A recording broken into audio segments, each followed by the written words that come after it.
The win gusts the Kettleers back to Lowell Park following 2 off days. The 6 games before that, all losses for the Kettleers. Liam Ervin alongside Carson, Mercier. Carson, we're back at home. Feels great. The sun is shining. It's been some rain here in Cotuit these last few days, but we're ready for some baseball. Should be a good one. Let's revisit last game. That was at Wareham for the Kettleers, and it was one, again, that's kind of been a consistent trend on this 6-game stretch. Just not a lot of offense, and the pitching staff holding their own, but just not enough in the end. Well, you thought in that top of the first inning, Dawson Park leads it off with a triple. Landon Beaver hits him in. Ketts are on the board 1-0, but instantly the Gatemen are able to get a run back, and no offense till the 9th inning for the Ketts. A couple of extra base hits by J.J. Moran, Jesse DiMaggio, but other than that, nothing really doing. The Ketts would fall to the bottom team in the West Division. Their 6th straight loss just wasn't all that inspiring for a team that's really looking to get it going right now. What's kind of been a trend as we take a look at the stats over these past 6 games. Been outscored 47-27 in that stretch. 10 home runs allowed for the pitching staff and a team batting average of .245. It's just been inconsistencies, and to quote Coach Cooper, haven't been playing a complete game. Yeah, and when the offense is clicking, the pitching is not clicking. When the pitching is clicking, the offense is struggling to get anything going. That's the theme that we've seen over the last week or so. You need to break out against a team that you've already seen a couple of times in the last week. It's a familiar opponent tonight. The Falmouth Commodores head back to Lowell Park. But good thing, Carson, for the Kettleers, they've gotten some reinforcements. 5 new pitchers, 3 lefties and 2 righties. The third member of our crew, Brooke Killgore, is with one of the new arms, Hayes Melville. Thanks, guys. Brooke Killgore alongside new righty out of Texas Arlington, Hayes Melville. Hayes, first of all, welcome to Lowell Park. We're super excited to have you for the rest of the 2026 season. Just love to know, you got here off the plane just yesterday. You were telling me just kind of what was the turnaround and when did you find out you were going to be a Ket? I found out Friday. They texted me that they had an open spot, called me Saturday, and then signed everything Sunday. And I got here yesterday for the game at 2:30, 3 o'clock, ready to play, but got rained out, so I'm here and excited to play today. Still looking for some of your equipment, so we'll let you get settled after this interview. We talk a little bit about your career. Texas Arlington, you just announced on June 14th that you're headed to Oklahoma, the Big Sooners, reigning champions. Kind of what was that process like, and when did you find out? It was a exciting but nerve-wracking process. I entered the portal on June 1st, the opening day. Just felt like it was time for a change, and OU contacted me pretty quick, and I verbally committed pretty early, and then I waited till everything was signed, and I'm excited to be a Sooner. There you go, Boomer Sooners. And you come out of Texas Arlington, 2 years spent there. You had a little bit of a rocky start for your freshman year, and then you come out with a team-best .268 ERA to finish last year. Kind of what experience are you looking to bring to the mound this summer? I'm just looking to bring the same thing I had at UTA, just going up there and playing free, and just a game I've been playing my whole life. That's where I kind of struggled a little freshman year. I was trying to find myself, but now I'm just going to have fun and just play the game I've been playing my whole life. That's just what I've been doing. And it was rained out yesterday, but you're here for your first full day. What are your impressions of Lowell Park so far? It looks like an amazing field. The guys and the coaches all seem great. I'm excited to play the rest of the summer with everybody and just be a Kettler. All right, Hayes, thank you so much for your time.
Following 2 off days, 2 opposites find their way to Lowell Park in the sunshine.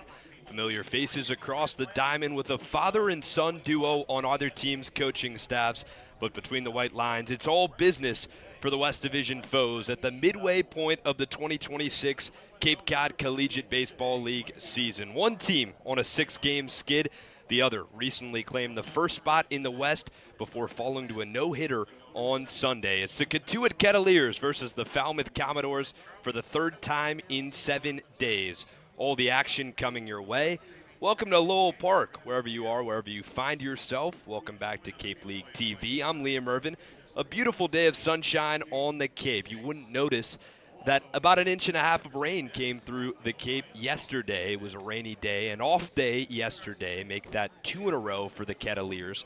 They had a scheduled one on Monday, but Tuesday yesterday was supposed to be a matchup right here at Lowell Park between the Harwich Mariners and the Cotuit Kettleers. That game will be postponed to Thursday. Today on schedule, it's the Ketts and the Commodores. Let's take you through the records as they sit up until this point today. In the West Division, of course, 2 West Division teams at the top. The Bourne Braves at 8-8-3. Falmouth right behind them. They got no hit by the Braves on Sunday evening. They're at 8-10-1. Just ahead of the Kettleers are the Harbor Hawks, 8-11, and the Ketts in the 4th spot, 5-12-2. Rounding out the division is the 5-14 Wareham Gatemen. That was the last test the Kettleers had on their schedule. Kettleers in the white pinstripes, top to bottom, with Cotuit on the front, and the Commodores in the black jerseys with kind of the maroon lettering across the tops with the high socks. Hey, now's a better time than ever to bring you inside our broadcast booth. I'm Liam Ervin, joined alongside by my trusty partners, Carson, Mercier, Brooke Killgore. Guys, how you feeling? Back at Lowell Park. Feeling pretty excited, right? The sun is shining. The rain has gone away. We're ready for some baseball. It's a great day to win a game, right, guys? 6 in a row dropped by the Ketts, but time to turn it around right here, right now, and why not with your ace on the hill? I was just about to say, Jonathan Edelman, the sun has come out, and there's no visibility of rain whatsoever on this field. What a bounce-back opportunity for these Kettleers. We'll talk about some of the keys to the game on the docket for today. Carson, let's start with you. What do the Ketts have to do to get things done today? Well, I think you need some good innings out of your starter, Jonathan Edelman. He's been really good this summer. Going into his last start versus these Falmouth Commodores, he had pitched 11 innings and had struck out 14 batters. Really hadn't allowed many runs either. He gave up 5 of the 6 earned runs that he's allowed all year in 1/3 of an inning. So, key for today for the Ketts is get him going early. Quick first inning, and would love to see 3 or 4 out of the big, tall righty. Could be the last time we see him take the mound this summer for the Kettleers.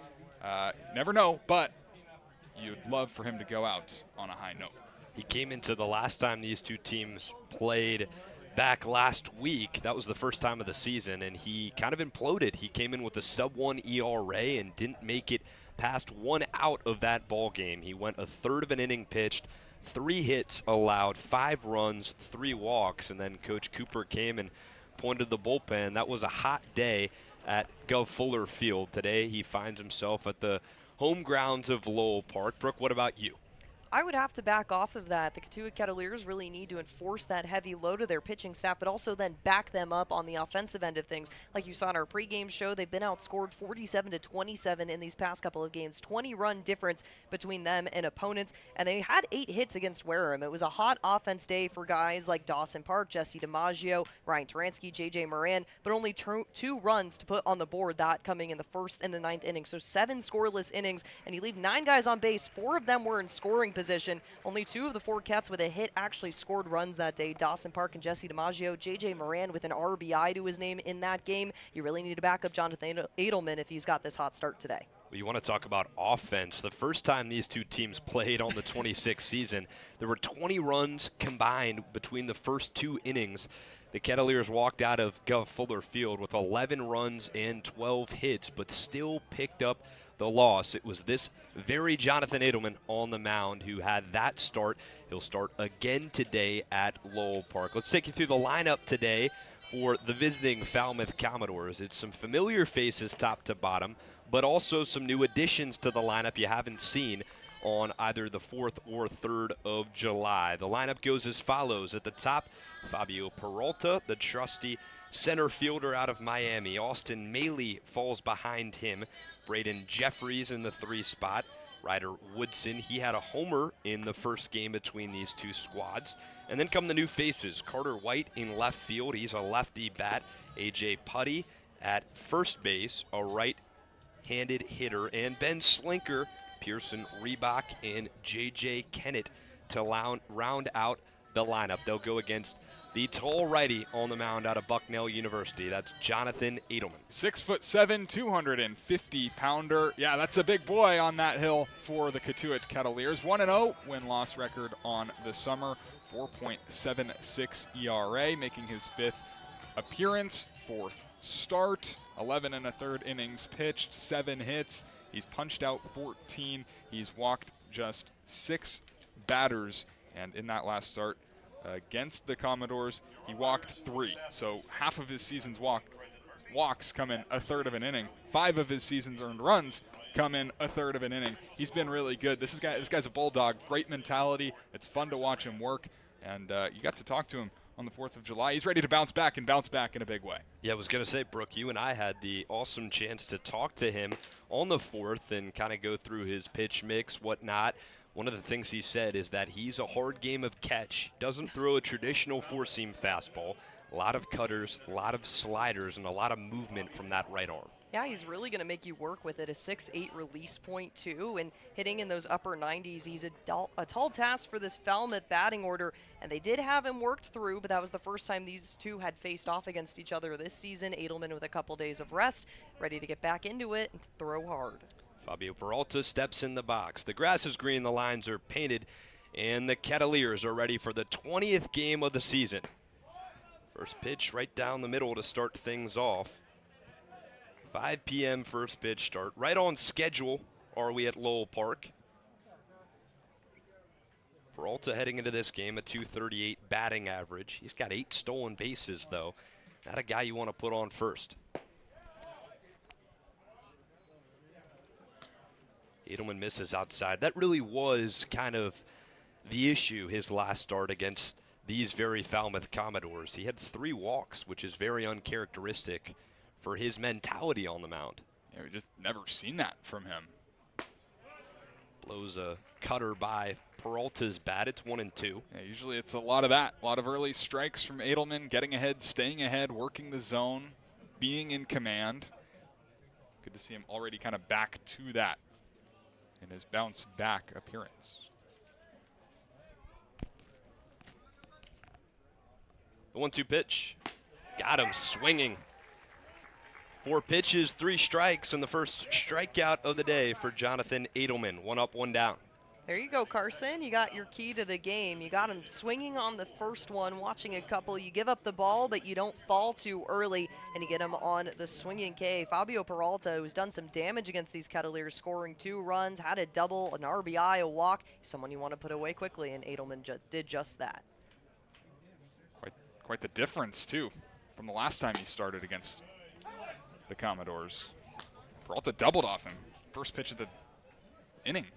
That really was kind of part of it as well. Peralta ambushed to start the game, and Edelman just never seemed to be himself for the rest of the start. Today, things have shifted. The pitch. Clips the zone, strike 2. It's Austin Maley at the plate. He's hitting .273 coming into this game, and has been one of the consistent bats for the Commodores. Hasn't had much success against the Ketts in their 2 matchups prior. The 0-2. Blew it by him. 2 batters, 2 strikeouts for Jonathan Edelman. It's 2 outs in the top of the first inning. Think he's excited that the sun is shining today? I would say so. What a start. Using multiple pitches to get the job done. 2 up, 2 down, 2 Ks. Sure, why not? Get the boys in the batter's box. Why not? Edelman's last start, he threw 30 pitches, and 15 of which were strikes. Chops it up the middle. Coy lays out, and he can't find the baseball. Braden Jeffries has a hit, the first of the day for either squad. and a 2-out base runner for the Commodores. Braden Jeffries was looking for his first hit against Cotuit pitching staff, basically going 0 for 7 in the last 2 matchups on the 3rd and on the 4th. He scored 2 runs, had 3 walks, also 2 strikeouts. They learned from that first pitch mentality that you guys were mentioning with Fabio Peralta last time these two matched up on the mound. And there you go. You got a runner on first. You got to put him away. Here's Ryder Woodson. Edelman will have to deal with a 2-out runner on first base. Pitch, blew it by him. The defense for the Kettleers today, Jake Canley in left field, Isaac Sturgis in center, and Jace Lee in right field. As Jeffries leads off first, throwing back is Edelman. That's Ryan Taransky at first base, Noah Coy at second, Owen Pano at shortstop, and Aiden Aguayo at the hot corner. Playing a game of catch behind the plate is Jesse DiMaggio. 0-1 home. Breaking ball loops in for strike 2. Love it. Going to the cutter, then the slider. So he's keeping guys off balance today. You could really see Woodson kind of lock up there as that pitch was coming home. Jeffries off first, Woodson in the box. Long pause from Edelman, 0-2, 2-out delivery. Strikes him out. 3rd punch out in 4 hitters for Jonathan Edelman. A hot start following a rough outing for the big man out of Bucknell. 1 hit, 1 left on base, no runs in the top of the first for the Commodores offense. Ketts will grab their bats and head up for the bottom of the first. Got 8.5 left to play on Cape League TV. A Generac generator from Mercier delivers more than reliable backup power. It delivers peace of mind. Peace of mind that comes from knowing our expert technicians, knowledgeable staff, and emergency service team are here when you need us most. As one of New England's leading Generac generator dealers, RCA provides a 10-year warranty and regular maintenance services to ensure your home stays protected. RCA, powering your peace of mind. Hey Ketts fans, this is outfielder Isaac Sturgis. You're listening to the Kettleers Baseball on Cape Cod League TV.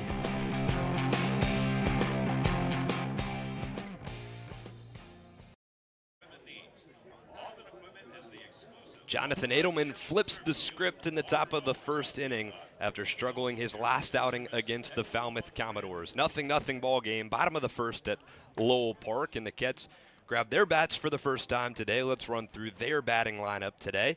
Noah Coy leads things off in the leadoff spot. Brady Chrisman behind him. He had his breakout game the first time these two teams played. Jake Hanley in the 3 spot. Aiden Aguayo behind him hitting cleanup. Owen Pano in the 5 spot. Jesse DiMaggio swinging a hot bat in the 6 spot. Ryan Taransky, Jace Lee, and Isaac Sturgis to round out the Ketts lineup. It's 5 lefties and 4 righties for the man on the mound who will have to face off against them, Adam Ervin. Yeah, right-handed pitcher, 6 foot, 195-pound Golden Gopher, a Minnesota kid, making his 4th appearance of the summer, first start. 8 1/3 innings pitched, 7 strikeouts, 5 walks. Has only given up 5 hits and has really done a nice job at Minnesota these couple of years. His freshman year, ERA close to 10. And about double the amount of innings in the spring in his sophomore year. Essentially cut that ERA right in half. So this is going to be a fun test for the Ketts lineup. It should be a fun test for Adam Ervin. Should be a good one. Noah Coy digs in to lead things off. New look lineup for the Ketts. First pitch takes inside for strike 1. Coy's a .275 hitter now after a couple solid games at the dish. Did not play against Wareham on Sunday. Finds the zone again. It's kind of a herky motion from Ervin. Again, that improvement was one of the bigger things, especially in the strikeout department for the righty for the Commodores. 0-2 Coy's way. Fists off the hands and rolls it to the second baseman, Reebok, who fields and has the first out.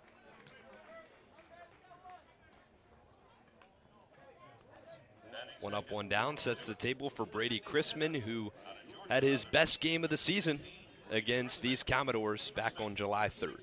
Yeah, that was the breakout game, the one that we've been looking for Brady Chrisman. 3 for 5, 3 runs batted in, the homer. Hit every ball hard. I mean, that was funny. The single that he hit was triple digits for sure off the bat. Absolutely. Takes ball 1.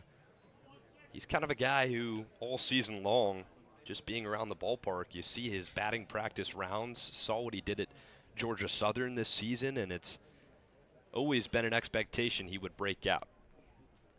1-0. Loops a breaking ball above the zone for ball 2. And, I mean, he's starting to, right? Hits in 4 straight games, multi-hits in back-to-back games that he has played in. Starting to get it going. Watch out. Here's the 2-1. Way upstairs, ball 3. Favorable advantage for Brady Chrisman.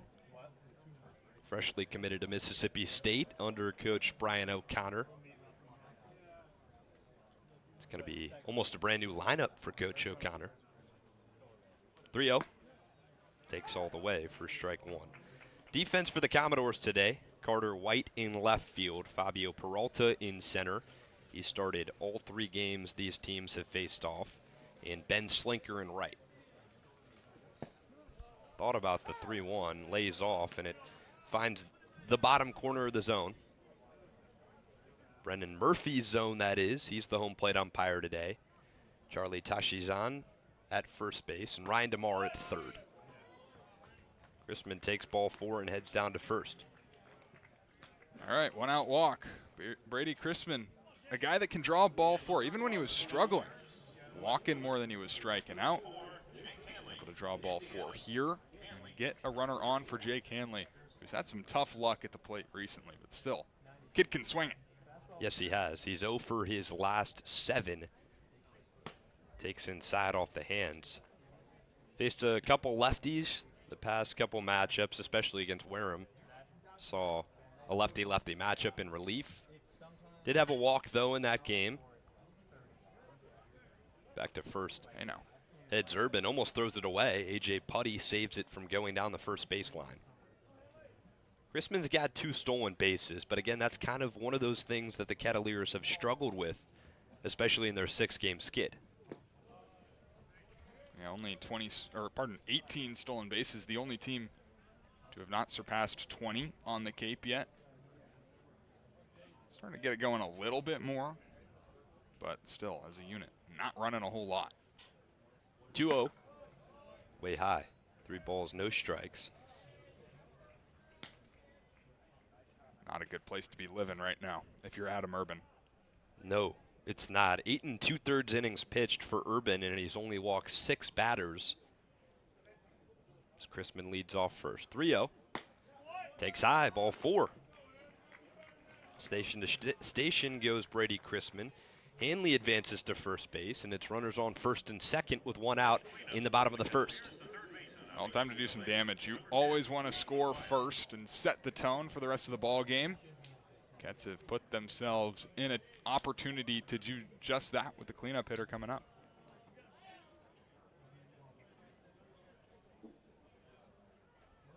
Aiden Aguayo steps up.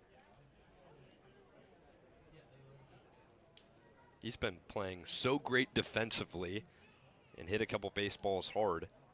174 batting average. At-bats have been better than that, though. Absolutely have. An experienced guy in the Big Ten faces another Big Ten guy on the mound.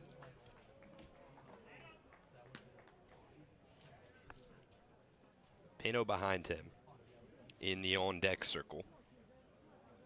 Good wheels on the base paths. Chrisman leads off second, Hanley off first. Aguayo at the plate. 1-0. Upstairs again. What is that, 8 straight balls for Ervin on the mound? Close to it. 14 pitches, 5 strikes in the frame. Right after Jonathan Edelman threw 11 pitches and 10 strikes in the top of the first inning. The 2-0. Outside and up.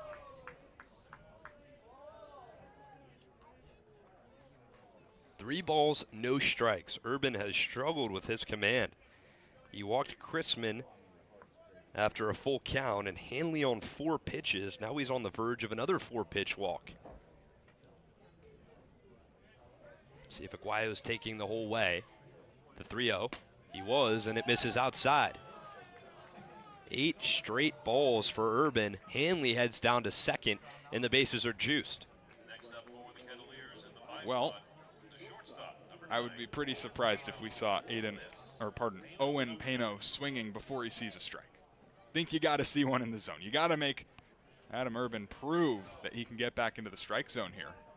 And if not, keep taking your free 90s. Take that happy trot down to first base. It's been 3 straight walks for Ervin on the mound. Owen Pano due up. He swings at the first pitch, and it blows by him. It's an interesting decision following back-to-back-to-back walks. Pano maybe trying to do some damage, driving the runs with the bases loaded. 0-1, 1 out. The pitch. Smacks one foul down the left field line. No balls, 2 strikes. Quickly in a hole is Owen Pano, and all of a sudden Ervin's got some confidence. Yeah, you gave it to him right back. He's ahead 0-2. Maybe a changeup or something of the sorts. Get a ground ball, get a double play, get out of the inning. That's what he's looking for. 0-2. Pano check swings. Did he go around? No, says Ryan DeMar. Got to be able to capitalize here in this first inning. Gets out opportunities like this against Wareham in the 4th, 5th, and 6th innings of that game they dropped. 1-2. Pano's blown by with a changeup. Nasty to the left-handed hitter. 2 down with the bases loaded. Yeah, that's what Ervin is looking for right there. That changeup down and away, sinking away from the left-handed bat. At best, in that spot, you're going to get a ground ball if you're Owen Pano. And swings over the top of it this time. Left up to Jesse DiMaggio. Well, that's a good thing as of recent. 3 previous games, all multi-hits. Chops one up the middle. It's Woodson go the short way to the bag. Steps on it for out number 3. Ketts will strand 3 base runners after walking the bases loaded. No runs in the bottom of the first inning for the Ketts offense. It's a 0-0 ball game. We'll head to the top of the second, and we'll have a special guest. Give that to you coming up shortly on Cape League TV. Paul J. Cazault and Sons are here to solve your roofing, siding, or gutter needs. They also offer window replacement, rotten trim repair, deck resurfacing, and many other exterior improvements. Get in touch with the experts at Cazault Roofing and Siding by calling 508-428-1177 or head to their website at cazault.com. That's CAZEAULT.com.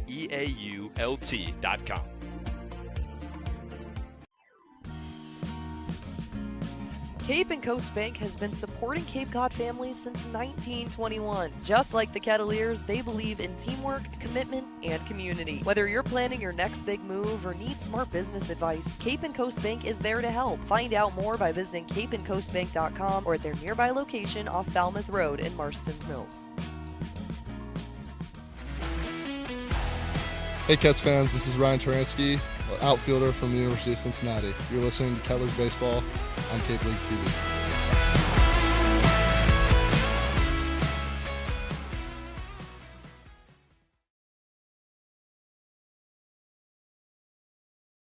Nothing ball game, and we've got a special guest joining us inside Lowell Park. Ricky McMullen, former Kettleer, former minor league ball player. Ricky, how are you feeling today? I'm doing great, thank you. It's good to be here. It's your first time back at Lowell Park in quite some time. How are things shaping up compared to what you're used to? Well, it's beautiful, beautiful ballpark. A lot like I remember it. You know, a few things have been added, but the atmosphere and the quality of the game and the fans and how nice people are brings back a lot of good memories. Absolutely. Yep. Talk about, memories. You got any special ones that come to mind playing at Lowell Park back in? Oh, wow. Well, it's been about 50 years. So I don't have if I can remember anything, it's good. But, one of the memories that I was thinking about yesterday was, I think it was Falmouth, actually, where we got fogged out one night. You run into a lot of different things that prepares you for not only baseball, but life playing in the Cape, you know. Made a lot of friends. I can remember just driving up here from Mississippi, which is where I'm originally from. It took me 2 days to get up here, me and 2 other guys, and ending up in a strange land with staying in a house with families that you don't know, So it's a good preparation for life is what it really is. You talk about that. We've tried to kind of understand how players feel on the Cape, but obviously coming from a long college baseball season, you're a student, and then you come up to this beautiful kind of oasis here. What was that like, especially coming from Mississippi? Was that kind of a culture shock for you? It was very much a culture shock. The first thing that was new to me was roundabouts. They've got a lot of them here. Yeah. You're right. I had no idea what that was. But yeah, and I played at an NAIA school, a small school in Mississippi. And to get here, and you're playing against these kids from these large schools, and what you're doing is you're chasing a dream, and you're trying to make a name for yourself, and so you're just playing baseball, man, something you love to do, and this helps you kind of hopefully lead you to where you want to be. How would you say your time here on the Cape kind of prepared you for professional baseball? And I mean, even beyond that, because you talked about you learn a lot in the locker room and the dugout. How did it kind of prepare you for the rest of your career and life? Well, it teaches you people skills, for one thing, how to be a good teammate, a good person. It sharpens your skills playing every day against this type of competition. And so, yeah, overall, it's just, it definitely prepares you for baseball, but also for life, when things get tough and you're having to grind and different things happen that you don't have any control of. So it's playing here just prepares you in a lot of different ways. The Kettleers right now on a 6-game losing streak. Maybe you have some perspective on how the boys can break through and get it going. Well, a lot of times, and most people say it's just getting back to the basics, man. Baseball it's a game of momentum and a game of starting pitching. And so you just keep grinding. That's all you can do, I hope things change. And they will, they will. Did they ever have a 6'7" guy who only throws off speed playing when you were here? Because that's what Jonathan Edelman is, the guy on the mound right there. I know. I was watching him. No, those guys were what you call centers in basketball back when I played. Well, it's actually a conversation I've had with him a couple times. He debated between playing basketball. He just picked up his 4th punch out, and there might be his 2nd out of the inning as Payno drifts over and snags it for the 2nd out. So you were drafted 1st round, if I'm not mistaken, correct? I was drafted in the 1st round in the winter ball. I was originally drafted in the top of the 3rd round in the summer draft by the Oakland A's and didn't sign. And then I went into the winter draft, and the Padres, I was drafted in the 1st round with them. I signed with them, played for a year and a half, and was traded to the Mets, and played my last 2.5 years with the Mets, which was a blessing. It was back when the Mets organization was really strong, and got to play with a lot of really great guys and guys that won the World Series in '86. So it was a fun time. Were there any teammates that you had looking, in those locker rooms that even now to this day you're like, wow, I shared a field with that guy? Well, the most famous one I guess that most people know is Billy Bean. He was a roommate of mine from Moneyball, and just spoke with him last week actually, and just a great guy. And Darryl Strawberry, another big name, of course. Manager, I was managed 2 years by Davey Johnson, who was an incredible manager with the Mets. Former Nats manager as well. Former Nats manager also. And another thing I just found is kind of interesting when you mentioned the Nats is I played here with a guy that was from Tulane named Brian Butera. Oh, yeah. We actually live in the same neighborhood now. And I saw him last week, and he told me that his nephew is the manager of the Nationals. Is the youngest manager, I think, ever in big league baseball. That is 100% true. Yeah. 100% true. So that's kind of a cool story. Edelman just punched out his 5th. It's still 0-0. We'll stay right here. You got time? Sure, absolutely. To hang around? I'd love to hear about the draft process. Obviously, you said you didn't sign the first time, and then you come back. Kind of everyone's dream is to be drafted in the 1st round of any prospective league, but especially the MLB draft. That's a lot of expectations. What was that process like for you? Well, back then, you didn't have things on TV, and radio and different things, so I heard about it from my local newspaper. So I was drafted originally by the Oakland A's when Charlie Finley owned the team and was looking to sell it. And I was drafted pretty high, and was excited about it, but unfortunately he was not putting money in the minor leagues at that point, was trying to get rid of the team, and I think he signed one person out of that draft. So I went back into the winter draft and ended up signing with the Padres. Absolutely. How much would you say the game has changed from when you were playing? Well, the way, from being a middle infielder, the way people feel one-handed and the swing, the way everybody's swinging for the home run, it seems like, it's not small ball as much. You don't have as much hitting and running, different things like that back when we played. But it's still, it still comes down to pitching. It still comes down to timely hitting, not making the errors, is what it gets down to. So some things have changed and some have stayed the same. Yeah. Well, we're up here right now. They just called your name alongside Ricky McMullen, a former Kettleer. What was that, 40 years ago or so? 48 years ago. 48. If you believe that, yep, 1978. So you were able to get a championship. Is that true? No, 77 won, and we were apparently not very good. We were 18 and 21, I think, the year I played. Okay. Yeah, no. What was your host family experience like? It's something that a lot of these guys deal with, obviously. Yeah, they were great. But getting back a little bit earlier, about how things change and the culture shock is. I can remember driving 2 days up here from Mississippi and going to this house and laying there in bed that first night. You're rooming with other guys that you don't know and the family. And I can remember sitting there thinking, what in the world am I doing? I'm a long ways from home. But it ends up they're great. They're warm and they welcome you in. The whole community in Cotuit does, in the Cape. So it prepared me for the minor leagues and in a lot of different ways. So yeah, the host family was super. Lowell Park, pretty awesome. Would you say this is your favorite place to watch a baseball game, play a baseball game on the Cape? Yeah, you're right here on top of everything, and just a beautiful backdrop. I actually have a postcard in my office of an aerial view of Lowell Park, showing the park and then the harbor, and with all the boats docked in the harbor and all. Just a beautiful place, absolutely. That was hit pretty well by Taransky.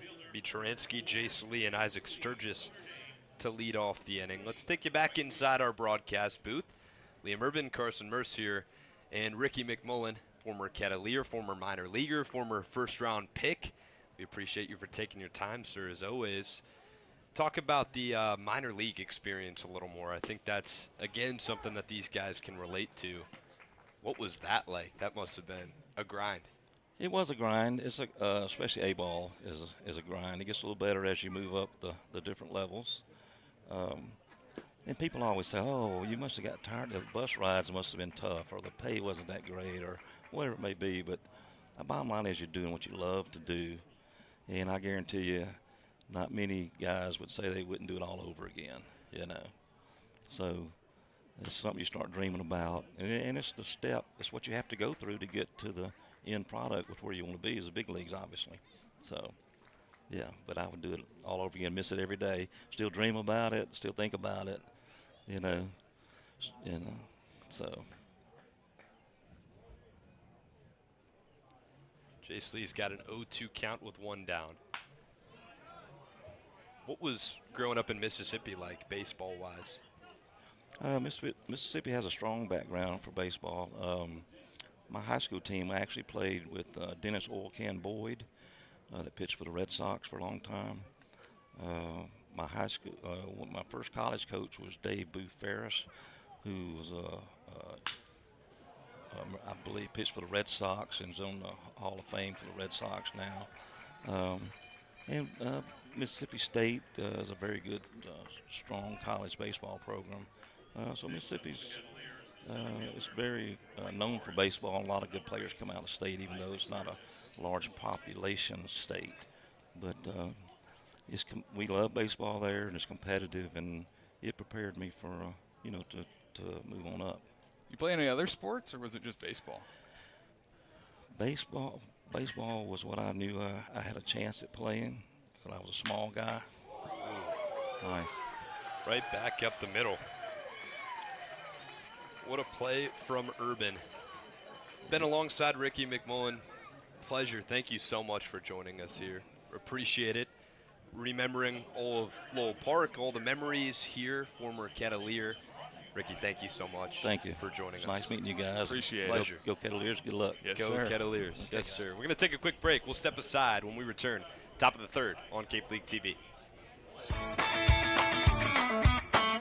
Auburn Equipment has been providing service to commercial landscapers in the Cape Cod area for more than a decade. They're staffed with experts and professionals who provide you with personal service for all your equipment needs. Auburn Equipment is the exclusive sales and service dealer for Walker Mowers on Cape Cod, and we're named the top dealer in Walker Equipment 3 years in a row. Find Auburn Equipment online at auburnequipment.com or stop by Monday through Friday at their location in South Dennis.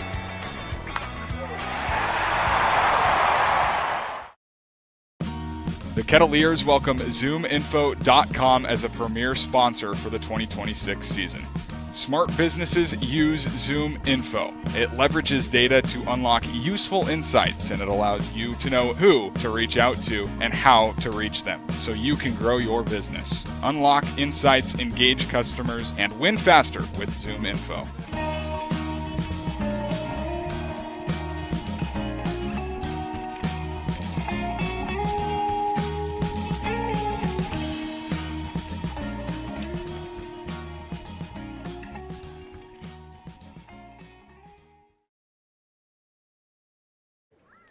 Top of the third at Lowell Park, and Jonathan Edelman heads back out to the hill. 0-0 ball game. Liam Ervin alongside Carson Mercier had the chance to chat with Ricky McMullen. That was a pleasure to talk to a former Kettleer. Such cool stories to hear from. I mean, I think I could talk to Ricky for hours. Absolutely. The stories growing up, being from Mississippi. J.J. Kennett due up first, who will swing through the first cutter from Jonathan Edelman. I think that's my favorite. I've said this a lot. My favorite part about baseball is a lefty going the other way, blah, blah, blah. I think my favorite part about baseball is just listening to stories and listening to where people came from throughout the game. It's so fun and it's so enlightening. Kennett lifts one to right field. Jace Lee has a beat on it. Moves in and over about a step and makes the play. Ricky just casually, oh yeah, talked to Billy Bean last week. Yeah, it's a pretty cool baseball guy to know and be close with. And yeah, that was kind of swept under the rug a little more than I think we kind of had the chance to realize. It's just speaks to how big baseball is. Obviously, he has a multi-year experience in the minor leagues and played with some great guys. It's one out in the top of the third for Fabio Peralta as Edelman misses outside. Well, while we were talking to Ricky, Jonathan Edelman was dealing. Yeah, he sure was. Picked up another 2 strikeouts after allowing a leadoff base hit. He's got 5. I think that Edelman is responding quite nicely. Yeah, he seems to be a man on the mission today. Following a rough outing the last time, he started against these very Commodores.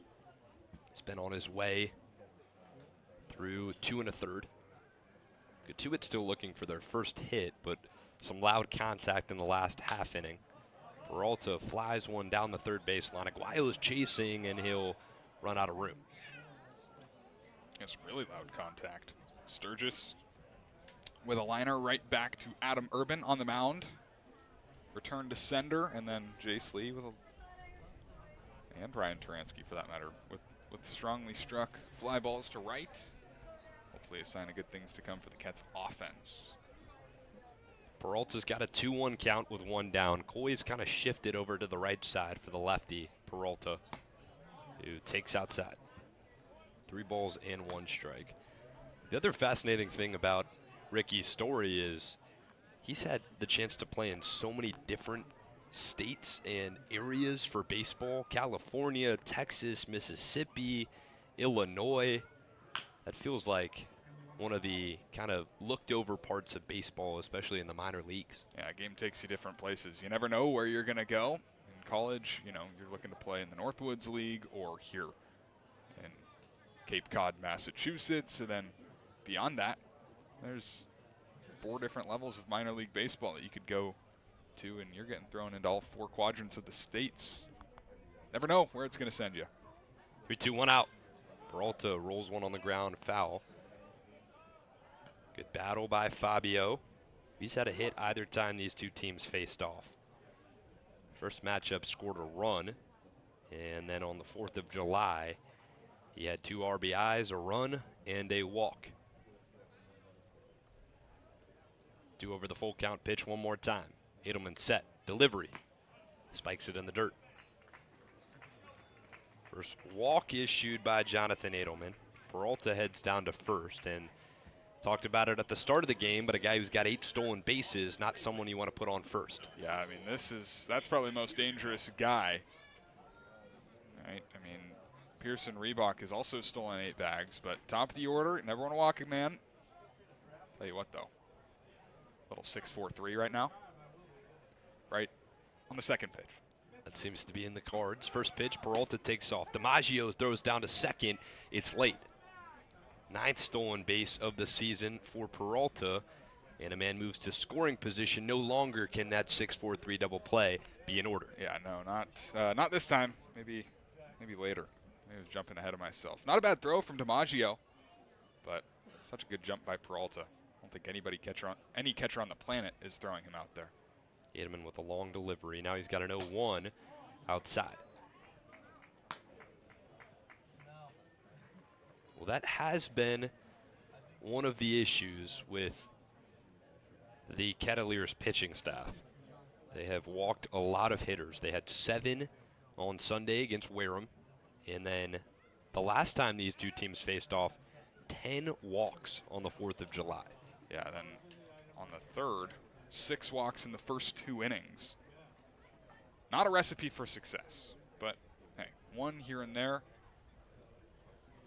can allow it. Edelman's got 5 strikeouts. 1-1 count. Loops in a breaking ball, strike 2.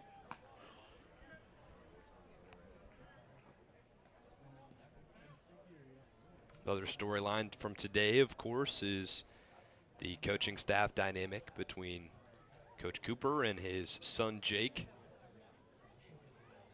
1-2 home. Taps it on the ground to Pano, his first test. Fields and throws to first base, keeping the runner at bay at second. 2 down with a runner on second base. So, yeah, Fabio Peralta is pretty selfish, stealing that bag earlier in the at-bat. We would have had the 6-4-3.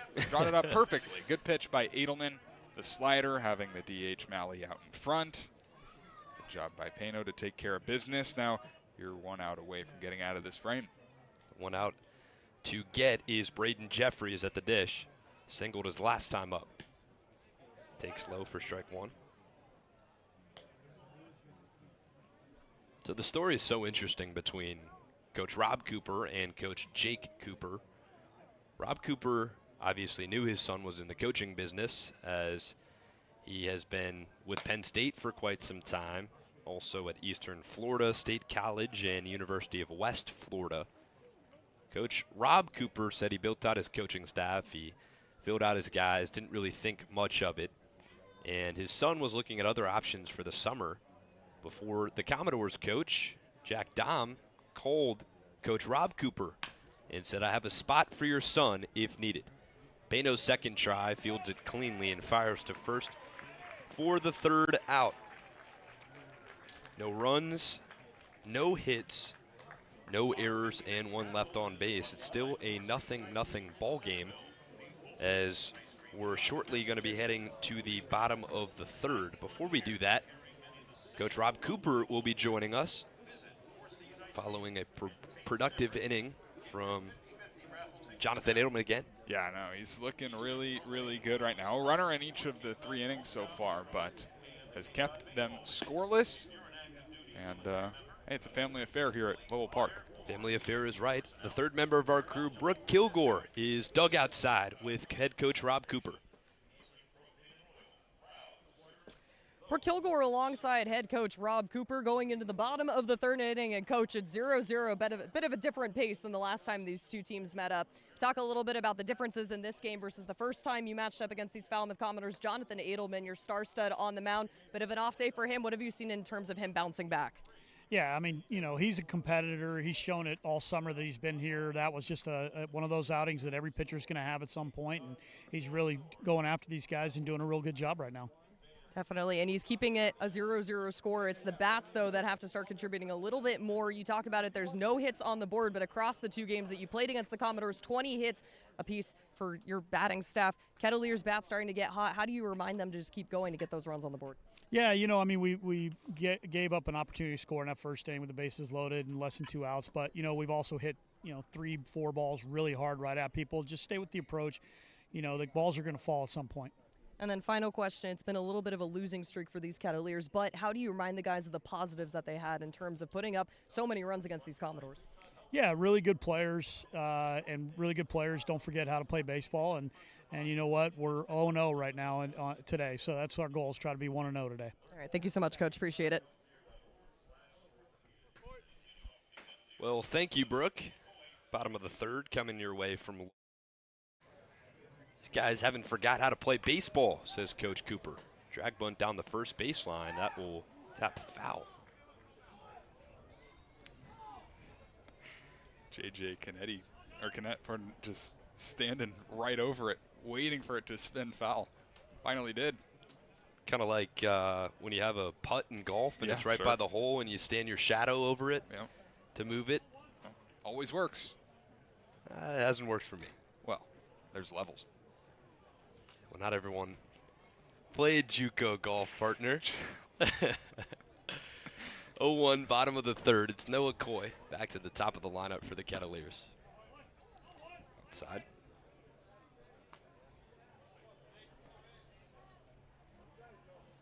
The second baseman from Notre Dame grounded out to the second baseman, Pearson Reebok, his first time up. Outside, ball 1.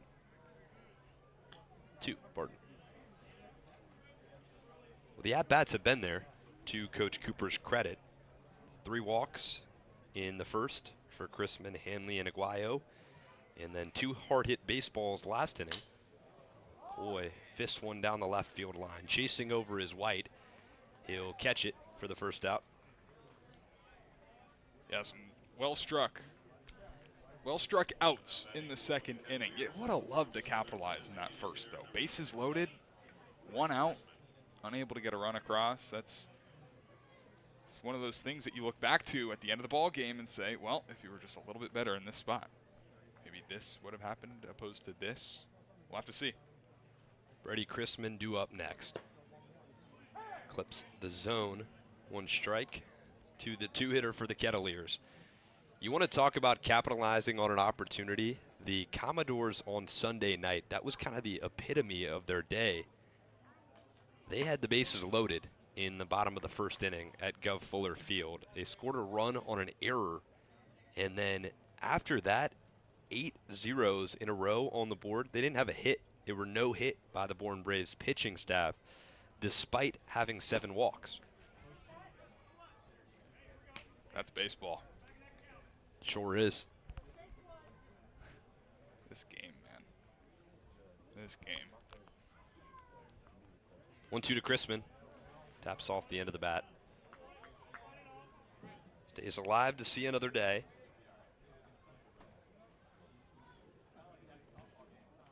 Commodores have kind of skyrocketed up the West Division standings. They were below the Kettleers for quite some time. Now they're in second place. Chrisman lays off. It's 2 balls and 2 strikes. Yeah, a lot's going to change when one team goes on a 7-game without a win streak. It's correct. It's correct. Tough. 2-2 home. Chrisman sorted. Strike 3. Ervin is a guy that can rack up the Ks. The strikeouts per 9 innings was over 13 in the spring as a Golden Gopher. Just his second today, but a nasty pitch to get Chrisman for out number 2. Jake Canley up with 2 down in the bottom of the third. Takes a first pitch that ricochets off the helmet of Brendan Murphy, the home plate umpire. It was off the glove of J.J. Kennett behind the dish, and then off the mask of Murphy.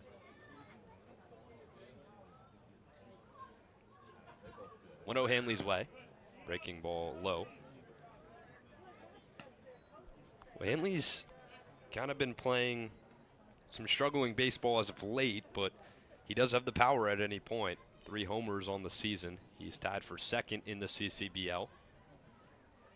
2-0. Lashes one the other way, foul. 2 balls, 1 strike, nothing ball game. Ketts still trying to find their first hit on this Wednesday evening.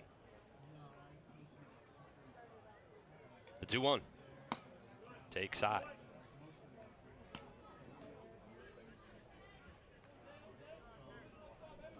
Jonathan Edelman on the other end has gone 3 scoreless innings.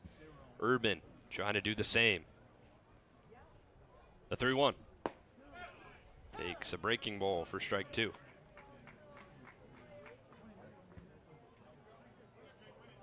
Full count pitch. Jake Hanley walked his last time up. Now the 3-2. Did he swing? Yes, he did, says Ryan Dymar. The 3rd strikeout for Ervin, and a 1-2-3 in the bottom of the 3rd inning. It's been 7 up, 7 down for the righty for the Commodores in a 0-0 ball game. We'll head to the top of the 4th. When we do, my partner Carson Mercier will take over on play-by-play. If you can dream it, if you can cruise in it, if you can summer in it, fish from it, or take it for a day at the beach, we can protect it.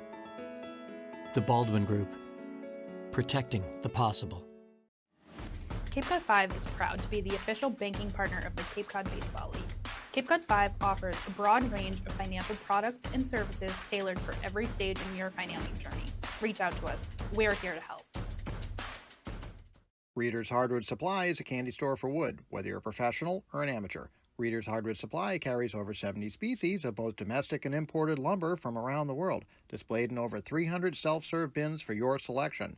So for your next project, make it your masterpiece with stock from Reader's Hardwood Supply. The woods of the world are here at Reader's Hardwood Supply. If you're a Massachusetts resident and don't have a bachelor's, you could be attending 4Cs for free, all while preparing for careers that actually move you forward. Aviation maintenance, nursing, dental, funeral service, we've got it all. capecod.edu/free. Try it, then buy it. Rent a new cat for up to 90 days. Then apply 100% of the rental cost to the purchase and save. The Milton Cat Rent to Purchase offer. Try it, then buy it. Go to miltoncat.com/RPO. We've played 3 innings without a score at Lowell Park. Cotuit Kettleers and Falmouth Commodores for the 3rd time in the past week of action in the Cape Cod Baseball League season. To the top of the 4th inning, it'll be Ryder Woodson, Carter White, and A.J. Putty against Jonathan Edelman, who has looked really, really good, guys. It's his 4th start of the summer, and he's got every pitch working. Yes, he does. It's moving left, it's moving right. Cutter, slider, changeup. He throws the sinker sometimes that has been moving effectively, and a big part of that has been the swing and miss. He's got 5 strikeouts tonight. All of them have been swinging. Well, he's got Ryder Woodson coming up, the shortstop from Mississippi State. Edelman got him to strike out to end the 1st inning. Big breaking ball drops in for a called strike 1. That's one of the pitches that we've seen Edelman go to that he did not have last time on the 3rd against Falmouth.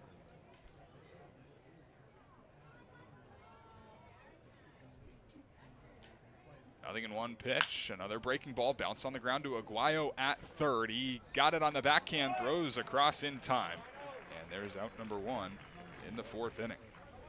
Swift play from Aguayo, forced to the backhand, and makes it look easy. That left side of the infield, they are smooth. Aguayo and Pano, not a lot is going to get by them. We'll bring up Carter White, another Mississippi State kid. Just recently transferred from North Florida. Swings at the first pitch and slices it down the left field line. It'll be a foul ball. Not fouled by a whole lot. But here's one of those new guys, right? It's been familiar 2 lineups almost copy and paste for head coach Jack Dahm on the 3rd and the 4th for the Commodores against these Kettleers. Today they've gotten 2 new faces, Carter White being one of them. Carter White hit 11 home runs at North Florida in the spring in his sophomore season. A 1 to him is a backdoor breaker that just missed out. 1-1. Making his debut on the Cape here today. That's more home runs than any Commodore this spring in college. 1-1. Another breaking ball and another strike. Edelman ahead again. 1 ball and 2 strikes. He also led North Florida with 51 runs batted in. Was 8th in the A-Sun.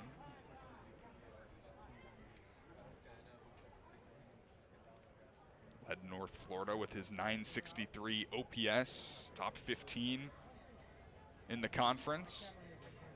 Looks to bolster this Falmouth team that's trying to push its way to the top of the division in the West.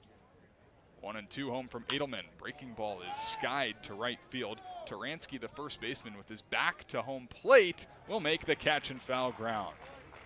Nicely done by the first baseman, Ryan Taransky, and Jonathan Edelman has retired 4 in a row. Hey, there's a guy who can play outfield and infield, right? Taransky has played some left this season for the Ketts, some right, and he's at first base today, has played the position well, but that might be of more comfort. A little over-the-shoulder play down the line, almost like a fly ball in the outfield. Made it look easy for the second out. Here's A.J. Putty, another guy making his debut. Didn't have the same success against Edelman in his first at-bat as Carter White did. Count will start out 0-1. First baseman out of Illinois struck out in the second inning. It was 4th of 5 punch-outs for Edelman, and an ugly swing there. Edelman is 1 pitch away from a 1-2-3 4th inning. There have been runners on the bases in all 3 innings to this point. Edelman looking to toss up a 1-2-3.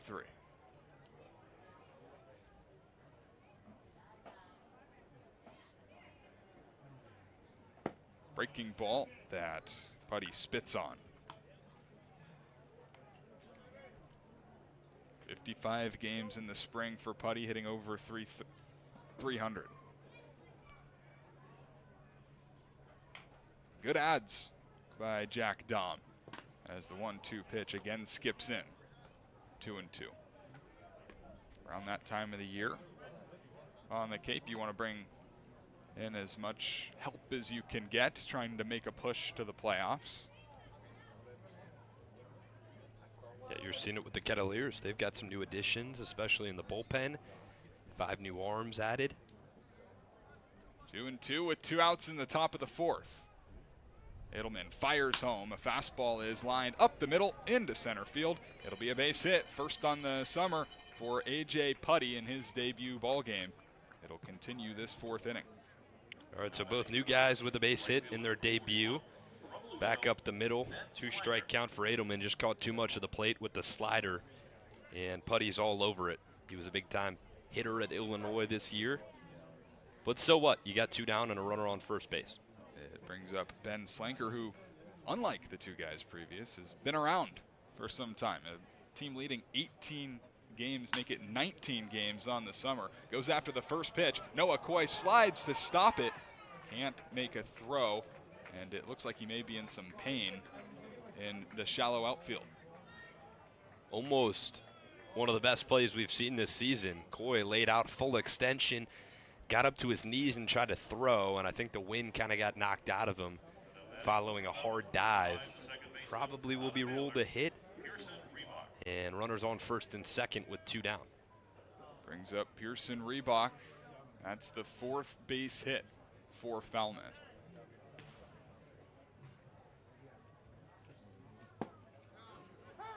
Outer third for a strike goes Edelman. 0-1. He got Reebok to strike out swinging to end the second. It was his 5th strikeout in just 2 innings of work. Last time that Edelman went against the Commodores, he only got 1 out. Gave up 5 runs. Reebok spoils this one. It'll be 0-2 with 2 on and 2 outs. Commodores trying to break the scoreless tie in the top of the 4th inning. Coming off a game in which they got no hit.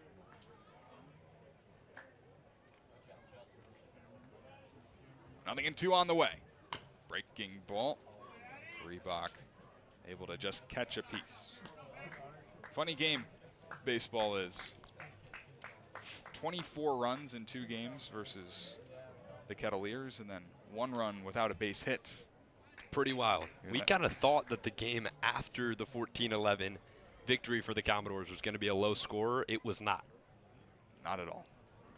0-2, foul tips. DiMaggio holds on. That is strike 3. That is strikeout number 6 for Jonathan Edelman, who's worked 4 scoreless.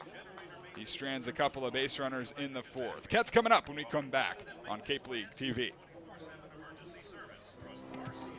The Kettleers welcome ZoomInfo.com as a premium sponsor for the 2026 season. Smart businesses use ZoomInfo. It leverages data to unlock useful insights, and it allows you to know who to reach out to and how to reach them so you can grow your business. Unlock insights, engage customers, and win faster with ZoomInfo.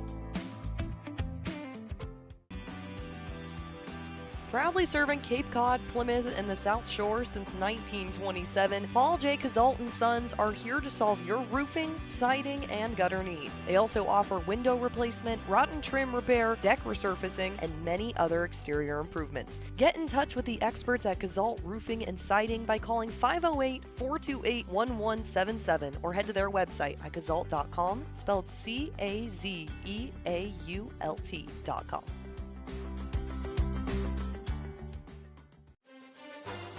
Hey Ketts fans, this is Brady Chrisman, catcher and outfield from Mississippi State. You're listening to Kettlers Baseball on Cape League TV.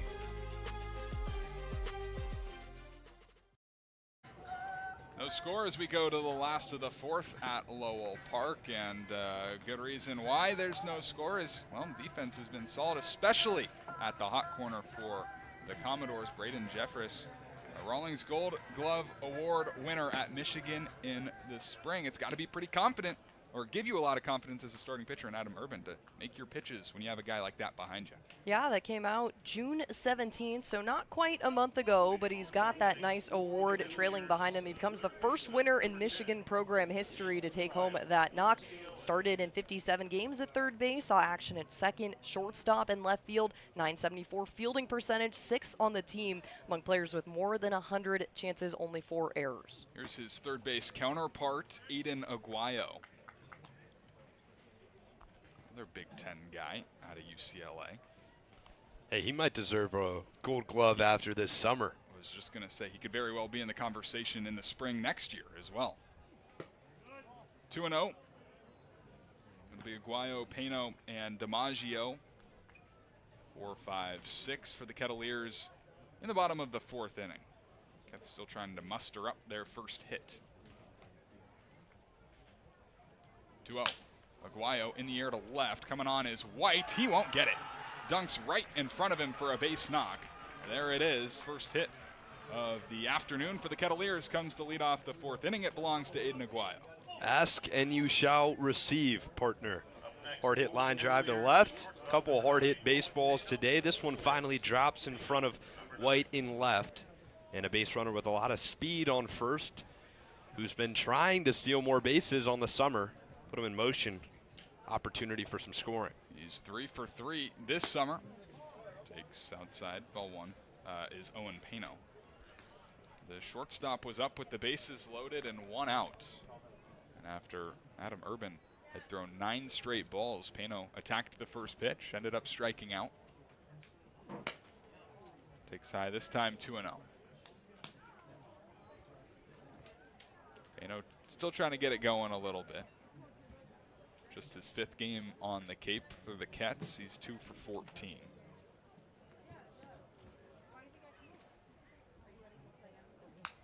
Big cut back to the screen. Big secondary lead by Aguayo off first base as well, but he wasn't going anywhere this time. Like I said, he was talking to head coach John Savage, and if you wants to play more, take that next step. The next thing that he's going to have to do is start running. Takes off here. Pitch is grounded up the middle, right to the shortstop, Woodson, who can't get his foot on the bag. Had trouble fielding it cleanly, and everybody's going to be safe. Wow. Boy, putting the runner in motion in a good spot right there. I think that Woodson might have had a play at the bag. It looked close. I think third base umpire Ryan DeMora is saying that he was bobbling the baseball. He never fully had control of it. If he did control it, he would have had the force out at second. But it'll go down as an error on the shortstop. E6. It's the first error of the day for either team. Here's DiMaggio, who takes a fastball at 92 miles an hour, top of the zone for strike one. If Aiden Aguayo had advanced on that stolen base, he would retake the team lead from Dawson Park and Noah Okoye with 4. Ketts trying to break through, bottom of the 4th inning. DiMaggio squares the bunt, pops it up back towards the mound. Nice play by Ervin. Nearly throws that into center field, trying to double off Aguayo on second base. Be a pop-up to the pitcher for out number 1, and that's all. Ah, boy. It's a tough one, especially with nobody out. You got to lay that bunt down. It's been one of the issues this season for the Kettleers as well, is in a timely situation, especially in extra innings, got to put the ball on the ground. Even if it gives up the runner at the plate, so what? Put it on the ground, advance your guys. So now 1 out and 2 runners on for Ryan Turansky, the first baseman in today's ball game.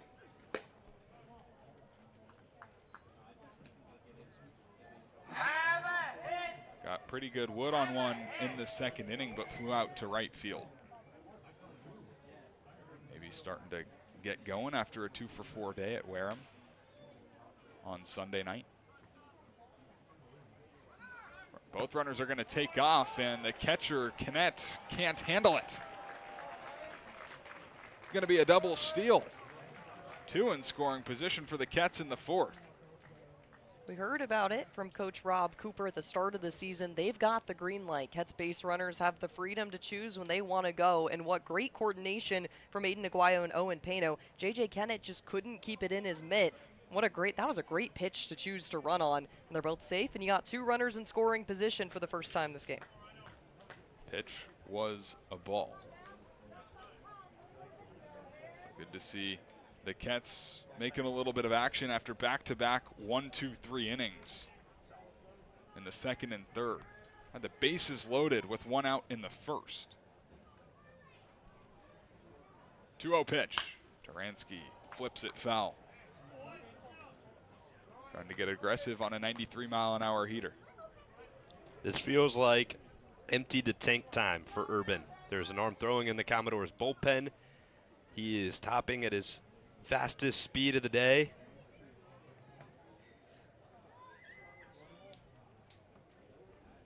Two balls and a strike. Backdoor breaker misses low, and it's 3-1 to the first baseman, Ryan Turansky. With runners in scoring position this year, the Kettleers very good. 258 average, a 726 OPS. Trying to cash in for the run's first game, or the game's first run here. 3-1. Turansky rips it foul off the other side. This is a simple approach right here. All you got to do is put this ball on the ground to the second baseman. Commodores are allowing the run to score. The infield is played back. Put it in the air or somewhere on the right side if you're Turansky. 3 balls, 2 strikes, 1 out. Bottom of the 4th inning. Ervin has pitched himself into some trouble. Here's the payoff. In the dirt, ball 4. Ketts have the bases loaded for the 2nd time today. It's the 4th walk by Adam Ervin, and it'll bring up Jace Lee. There's a reason Ryan Turansky leads this team in walks, and it's that patience that he has. We see a couple guys differ their types of at-bat approaches. Some will swing at the first. Jesse DiMaggio, Jake Hanley, Tate Davis back a couple games ago. And you look at Ryan Turansky, he is so patient. The strikes that were called were in the correct zone, and he was able to choose favorably. The balls that landed out towards the right, the bottom, and the top left, really just see that he was patient. He knew that those were going to go in his favor, and he took full advantage. There you go, kid. Have another walk on the tally. Yeah, that's not just a team high in walks. It's a CCBL high. That's his 15th on the season. And now it looks like Paul Levins heads out to talk to his guy. There is an arm in the bullpen warming. It's Wilson Majors, the righty out of Creighton. Might be a last batter situation, partner. It is right on right here. A lefty waits on deck. Majors, is a righty. First pitch swinging from Jace Lee. It's into center field. Moving over is Peralta. He makes the catch. Coming home from third is Aguayo. He will score. And Jace Lee has given the Ketts the lead in the 4th inning with the sac fly. Do your job. There you go. Move a runner over, a stolen base. You get a walk. Bases are loaded. Jace Lee comes up. First pitch. He knows exactly what he has to do. Hits the ball into the outfield. A sacrifice fly. Picks up his 7th RBI on the season. It's 1-0 Kettleers. Now the number 9 man, Isaac Sturgis. Put ball on the screws his first time up. Swings through a fastball. Another than 1. Now 2 outs in this 4th inning. It's good to see the Kettleers playing some situational baseball. Jace Lee not trying to be a hero, just trying to put a ball into the outfield. Get home a run. That runs away, 1-1.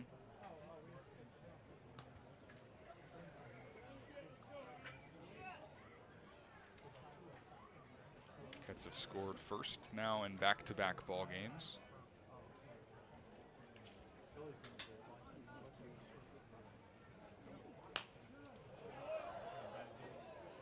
One and 2. 3 of their last 4 ball games.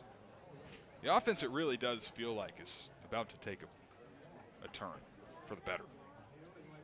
It's a really slow start, but seems like the pieces are starting to fall together. Trying to keep adding on here. 1-2 pitch. Breaking ball. Sturgis sends it in the air to right field. Moving over a Slanker. He's not going to get it. It's going to roll all the way up to the wall. A run has scored. Pano is in. Taransky's being waved around third. Here comes the throw. It's cut off. It's a 2-run double for Isaac Sturgis. Take a look at that. We talked about Jace Lee playing that situational baseball. He knew where to put it, set it up in the middle. Isaac Sturgis coming right behind him to back it up, make that 4 RBI on the season in his 7th hit. He gets the double, advances all the way over to second base. And Carson, you said it. It's like this offense is getting ready to take a turn, and there it is. And we're back to the top of the order. 3 runs on the board. And his first extra base hit as a Kettleer as well. Knew he had the power, hit a couple long balls at Michigan State this season, and finally hooks one down the right field line. 3 runs in this home half of the 4th inning for the Kettleers. Now swinging at the first pitch is Noah Coy, but he hooks it foul. So 2 hits, a walk, and an error in this 4th inning. After that mound visit between Paul Levins and Adam Ervin, you thought that could have been a last batter, but he's gotten a couple more since then.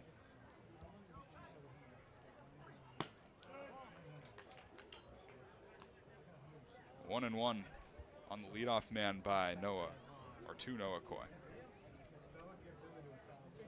Coy is 0 for 2 out of the top spot for the Ketts today. Dribbles this foul. It'll be 1 and 2. Sturgis coming up big, a 2-strike double. His first extra base hit of the summer. Kid that recently committed to Wake Forest. 1 and 2. Back to the screen. We'll do it again. Now, Coy's down in a hole 1-2 right now, but his swings look confident. He seems to be on the fastball for Ervin to beat him. Got to go to that breaker, which he hasn't seemed confident with throughout the past 3 hitters. 71 pitches for Adam Ervin, just 40 strikes. Trying to limit the damage. 1-2. is in the dirt. Kennett able to block it, keep it in front.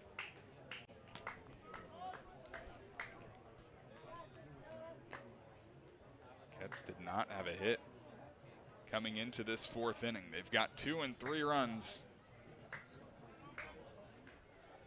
in the frame alone.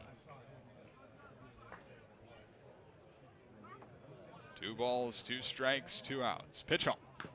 Breaking ball is tapped foul once more. We will do it again. Will be a 7th pitch of this at-bat.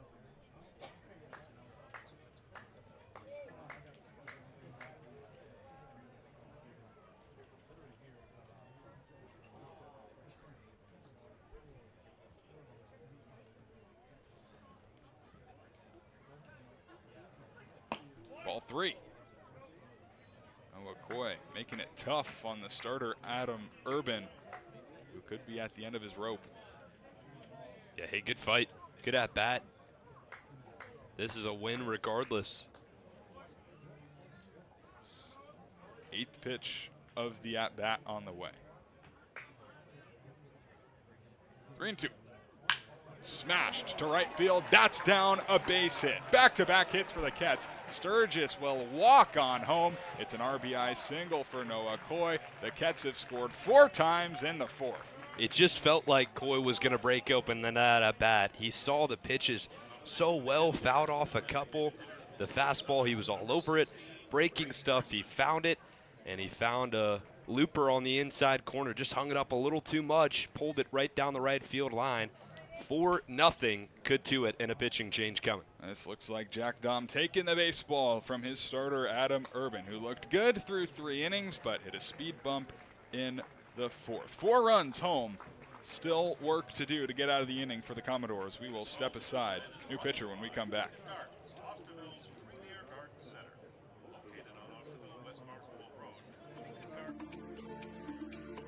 Proudly serving Cape Cod, Plymouth, and the South Shore since 1927, Paul J. Cazault & Sons are here to solve your roofing, siding, or gutter needs. They also offer window replacement, rotten trim repair, deck resurfacing, and many other exterior improvements. Get in touch with the experts at Cazault Roofing and Siding by calling 508-428-1177 or head to their website at cazault.com. That's CAZEAULT.com.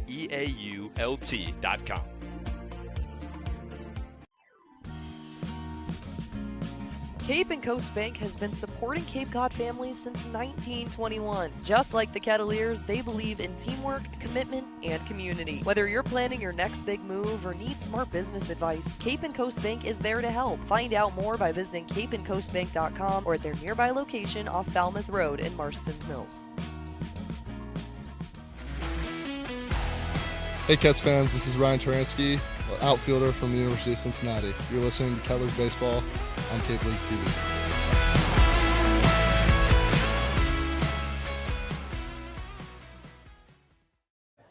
So uncharted territory for Wilson Moggers, who takes the hill in relief of Ervin. Typically a starter at Creighton, made 2 starts already this summer, pitching in relief for the 2nd time this summer, and he is going to look to get Brady Chrisman out. Needs 1 out to get out of this 4th inning.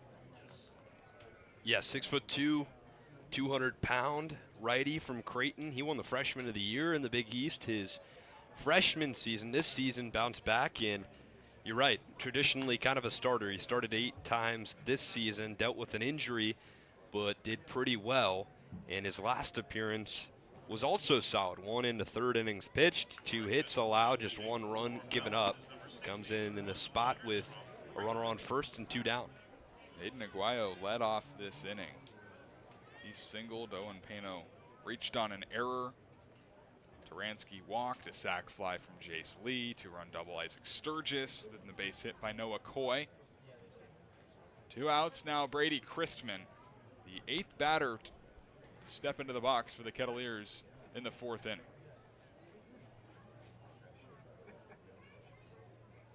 First pitch from Moggers is 92, and he pulled it.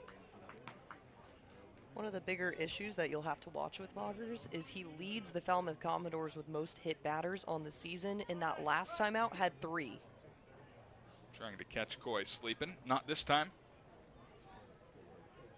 Hey, take advantage of that, though, if you're the Kettleers. Not afraid to go inside is what that tells me.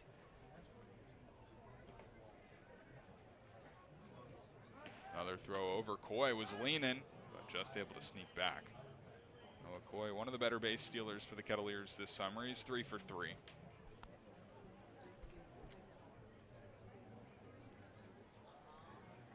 Only one other Kettleer has more. It's Aiden Aguayo who got that in this inning. 1-0. 2-0. Christman is 0 for 1. Started a party of walks in the first inning. Did not score as the Ketts left the bases loaded. Later struck out in the third. And a hitter-friendly count. Ketts trying to continue to add on. It's 4-0 in the fourth. That clips the top. Christman didn't think so. Brendan Murphy did, and that's the only opinion that matters. It's 2-1.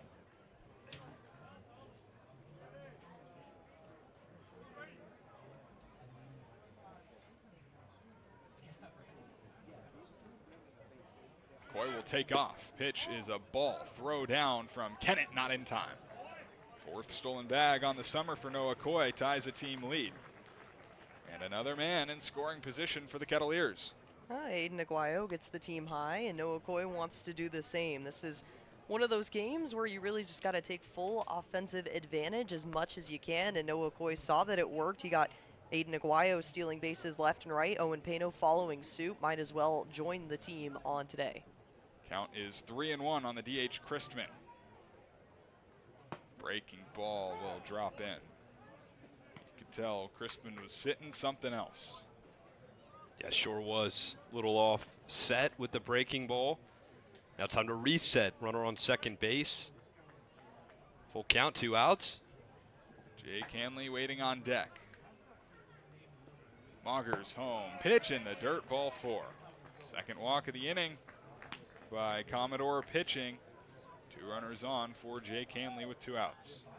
Now the Ketts taking advantage of the walks on their end. It's been a struggle as a pitching staff. They've only got 1 today from Jonathan Edelman, and they've capitalized on 5 of them from the Commodores. 9th batter in this inning to reach the plate. Jake Hanley digs in. Swings at the first pitch and chops it on the ground to Woodson, who will throw on to first in time. A nice play by Ryder Woodson to put an end to the 4th inning. But the Kettleers throw 4 runs up on the board. A 2-run double by Isaac Sturgis. His first extra base hit of the summer. Got the party started. 4-0 after 4. Ketts leading on Cape League TV. The Kettleers welcome ZoomInfo.com as a premium sponsor for the 2026 season. Smart businesses use ZoomInfo. It leverages data to unlock useful insights, and it allows you to know who to reach out to and how to reach them so you can grow your business. Unlock insights, engage customers, and win faster with ZoomInfo.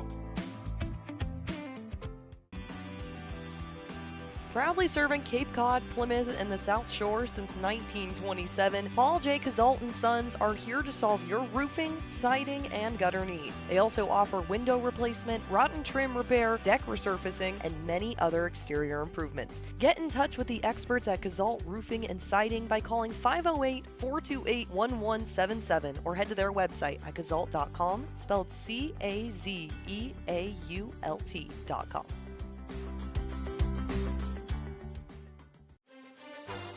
Hey Ketts fans, this is Brady Christman, catcher and outfield from Mississippi State. You're listening to Kettleers Baseball on Cape League TV.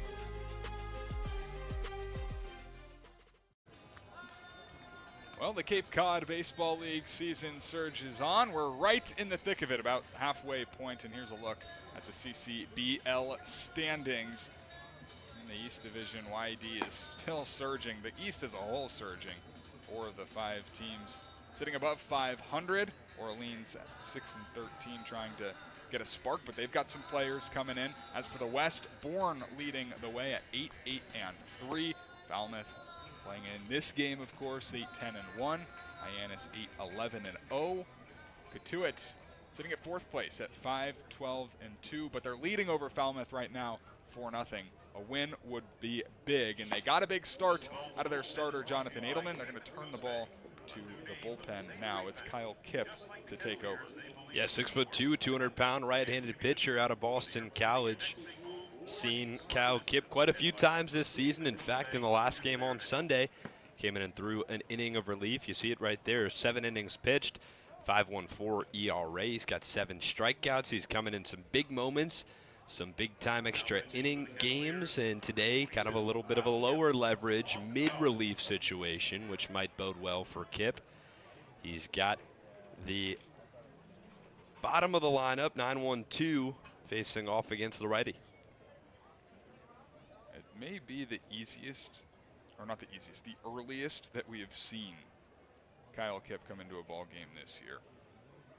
He's been the back-end guy for the Kettleers this summer, but getting thrown in after Jonathan Edelman goes 4 scoreless innings, giving up just 4 hits, 1 walk, 6 strikeouts. Brooke, there's not enough good things to say.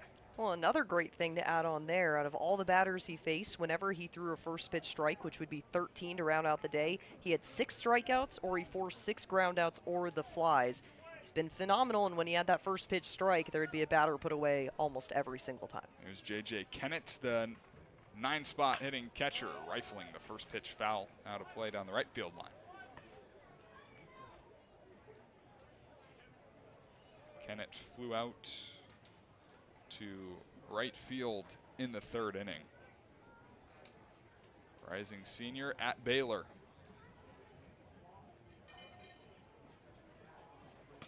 That is yanked and a ball.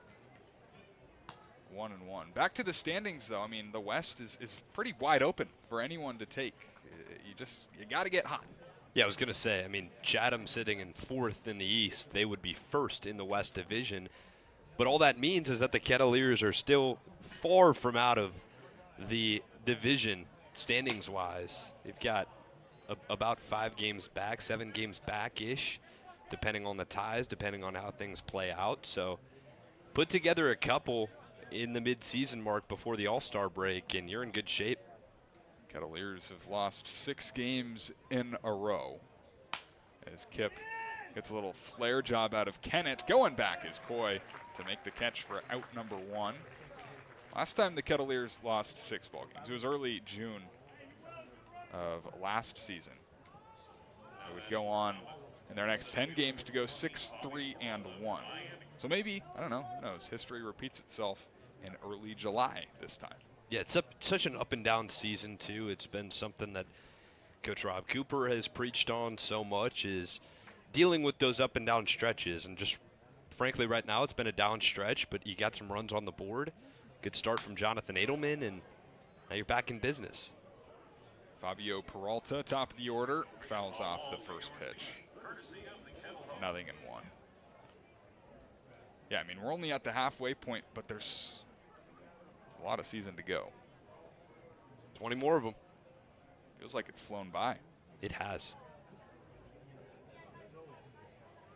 0-1 from Kyle Kipp. Pitch misses high. Peralta out of the top spot has really been a thorn in the Kettleers' side. Started that 5-run first inning on the 3rd with a leadoff double against Jonathan Edelman.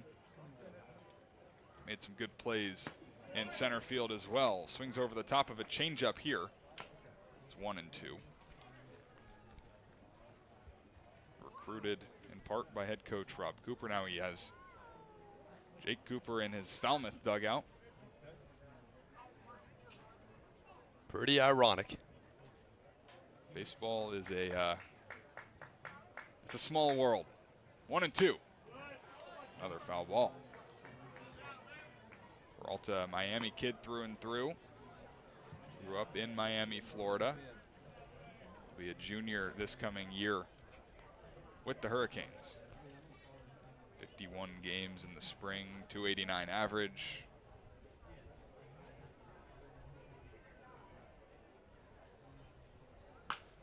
Spoils another one from Kipp. Not really a guy that struck out all that much in the spring, but has struggled with strikeouts in the summer. 21 Ks coming into today in 60 at-bats. Kip trying to get him here, but a breaking ball backs up on him, 2-2. Before the game against Bourne on Sunday, he had hit in 5 straight, reached in 9 straight, so he's starting to see it well. 2-2. Another foul ball.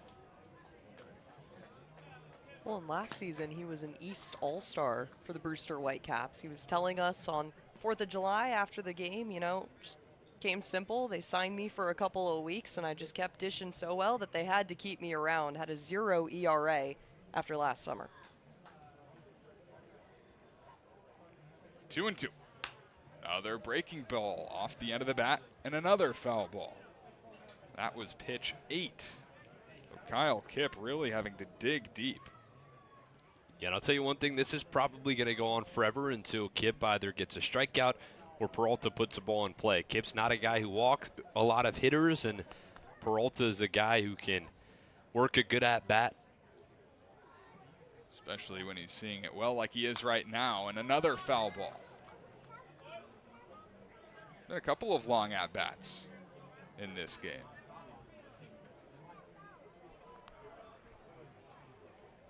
Falmouth still leading in the hit department, 4-3. Without a run on the board. 2-2. Swung on and missed. Strike 3. The 10-pitch battle finally comes to an end, and Kyle Kipp wins it. His first strikeout is out number 2 in the 5th. Well, there you go. Finally, after a little bit of a stretch, you mentioned Peralta fighting through that one. Kipp doing everything he can to move him off his rhythm, and at the last second, put a ball down low in the zone. Caught him down just in the bottom half of that strike zone area, and you can finally put him away and move to your third batter. Austin Mali takes a strike, 0-1. 4-0 Cotuit leading in the top of the 5th inning. At the halfway point, really officially, of the season. This is on the ground. Aguayo scoops it up, his throws in time. It's a 1-2-3 inning for Kyle Kipp. 4.5 frames down, 4.5 frames to go, and 4-0 Cotuit leading on Cape League TV. A Generac generator from RCA delivers more than reliable backup power. It delivers peace of mind. Peace of mind that comes from knowing our expert technicians, knowledgeable staff, and emergency service team are here when you need us most. As one of New England's leading Generac generator dealers, RCA provides a 10-year warranty and regular maintenance services to ensure your home stays protected. RCA, powering your peace of mind. Try it, then buy it. Rent a new cat for up to 90 days. Then apply 100% of the rental cost to the purchase and save. The Milton Cat Rent to Purchase offer. Try it, then buy it. Go to miltoncat.com/RPO. Cape Cod 5 is proud to be the official banking partner of the Cape Cod Baseball League. Cape Cod 5 offers a broad range of financial products and services tailored for every stage in your financial journey. Reach out to us. We're here to help. If you're a Massachusetts resident and don't have a bachelor's, you could be attending 4Cs for free, all while preparing for careers that actually move you forward. Aviation maintenance, nursing, dental, funeral service, we've got it all. capecod.edu/free. Last of the 5th at Lowell Park, where the Cotuit Kettleers are leading 4-0 over the Falmouth Commodores. Third time that these teams have played since the 3rd. That's just 5 days ago. About middle of July getting there, which means it's time for the All-Star Game, the Home Run Derby. One of those guys going to be participating in the Home Run Derby. As a Cotuit Kettleer not that long ago, Ben Rice. Yeah, absolutely. He's had already arguably a career year for him with the New York Yankees, playing on the video board right now. His highlights, along with some other guys, Casey Schmidt, who was arguably snubbed of an all-star appearance, Mike Yastrzemski, Kyle Caros, so some guys putting some big numbers up in the big leagues. Yeah, all of those guys homered this week. Pretty cool to see. Ketts in the bigs. First pitch to Aguayo, who leads off the 5th, just as he did the 4th, taking a strike. And the big board here at Lowell Park, still playing the highlights. Casey Schmidt homer. They can't get enough of it. In Colorado. I mean, why not? Keep playing it. Pretty cool sight, even as a Padres fan. A 1 to Aguayo. Another slider and another strike. 0-2 from Wilson Moggers, who took over for Adam Ervin. And you can officially close the book on Ervin. Went 3 2/3 innings, gave up 3 hits, 4 runs, none of which are earned. And that is because of an error committed by the shortstop Ryder Woodson.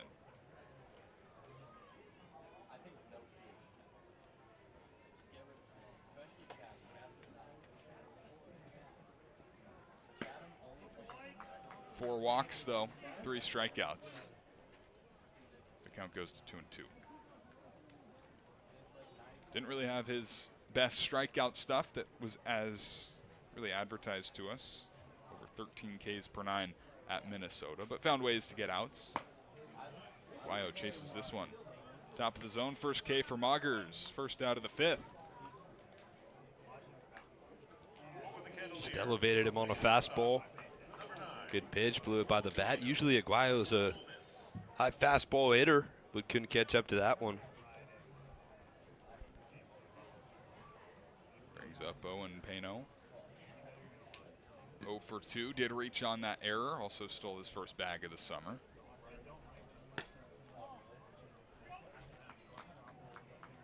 All-Star game. Pretty awesome. Coming up here on Cape as well. It always feels like the turning point of the summer for me. Yeah. 1-0 pitch. Pano pops it foul. You got to watch All-Star Game festivities in your hometown. Oh, yeah. Saw ago. Bryce Harper win the home run derby at Nats Park. Good All-Star Game as well.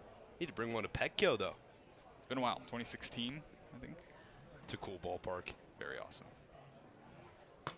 2-1 on Owen Pano, the shortstop. Is it as awesome as Lowell Park? It's debatable. It is debatable.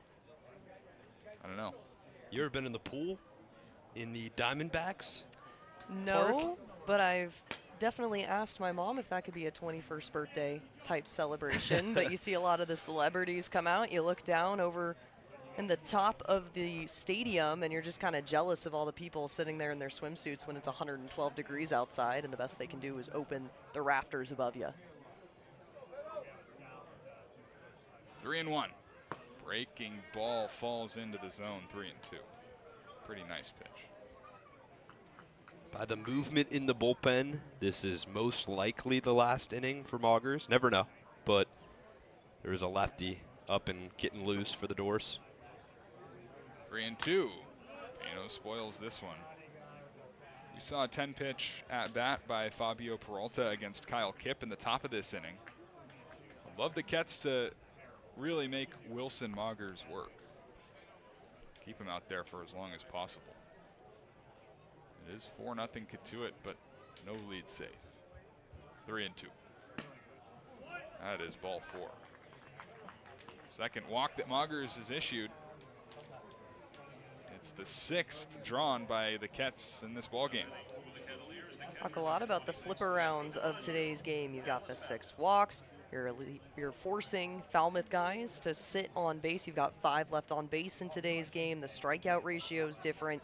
Cotuit has really developed some sort of control over this game, and it's definitely a different change of pace. Here is Jesse DiMaggio, one of the hottest hitters for the Ketts right now. Coming into this game was 6 for his last 12 with a pair of extra base hits. Homer and a double. And he's got a haircut. Looking fresh.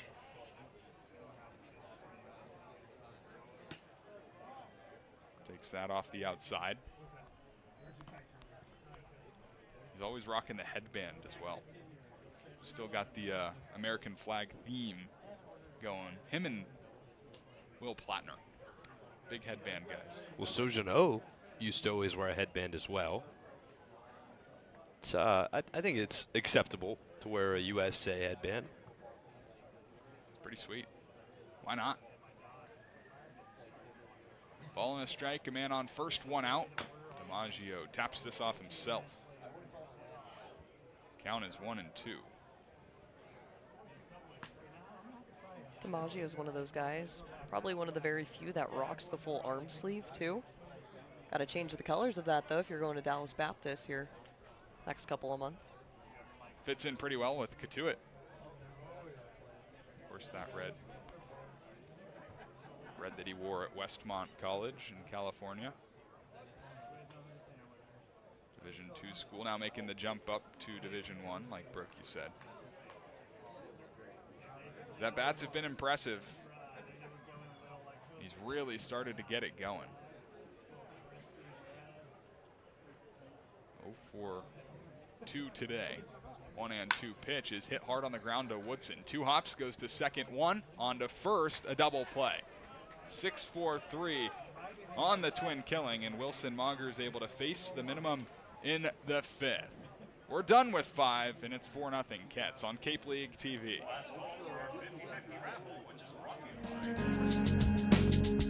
Boston Hand to Shoulder is the go-to team for Boston's professional athletes, musicians, workers, and families across New England. They are trusted orthopedic specialists for athletes and everyday people. So if an injury is slowing you down, Boston Hand to Shoulder is now on Cape Cod. Call 617-965-HAND for all your hand and upper extremity needs. Boston Hand to Shoulder, proud sponsor of the Kettleers. Cape and Coast Bank has been supporting Cape Cod families since 1921. Just like the Kettleers, they believe in teamwork, commitment, and community. Whether you're planning your next big move or need smart business advice, Cape and Coast Bank is there to help. Find out more by visiting capeandcoastbank.com or at their nearby location off Falmouth Road in Marston's Mills.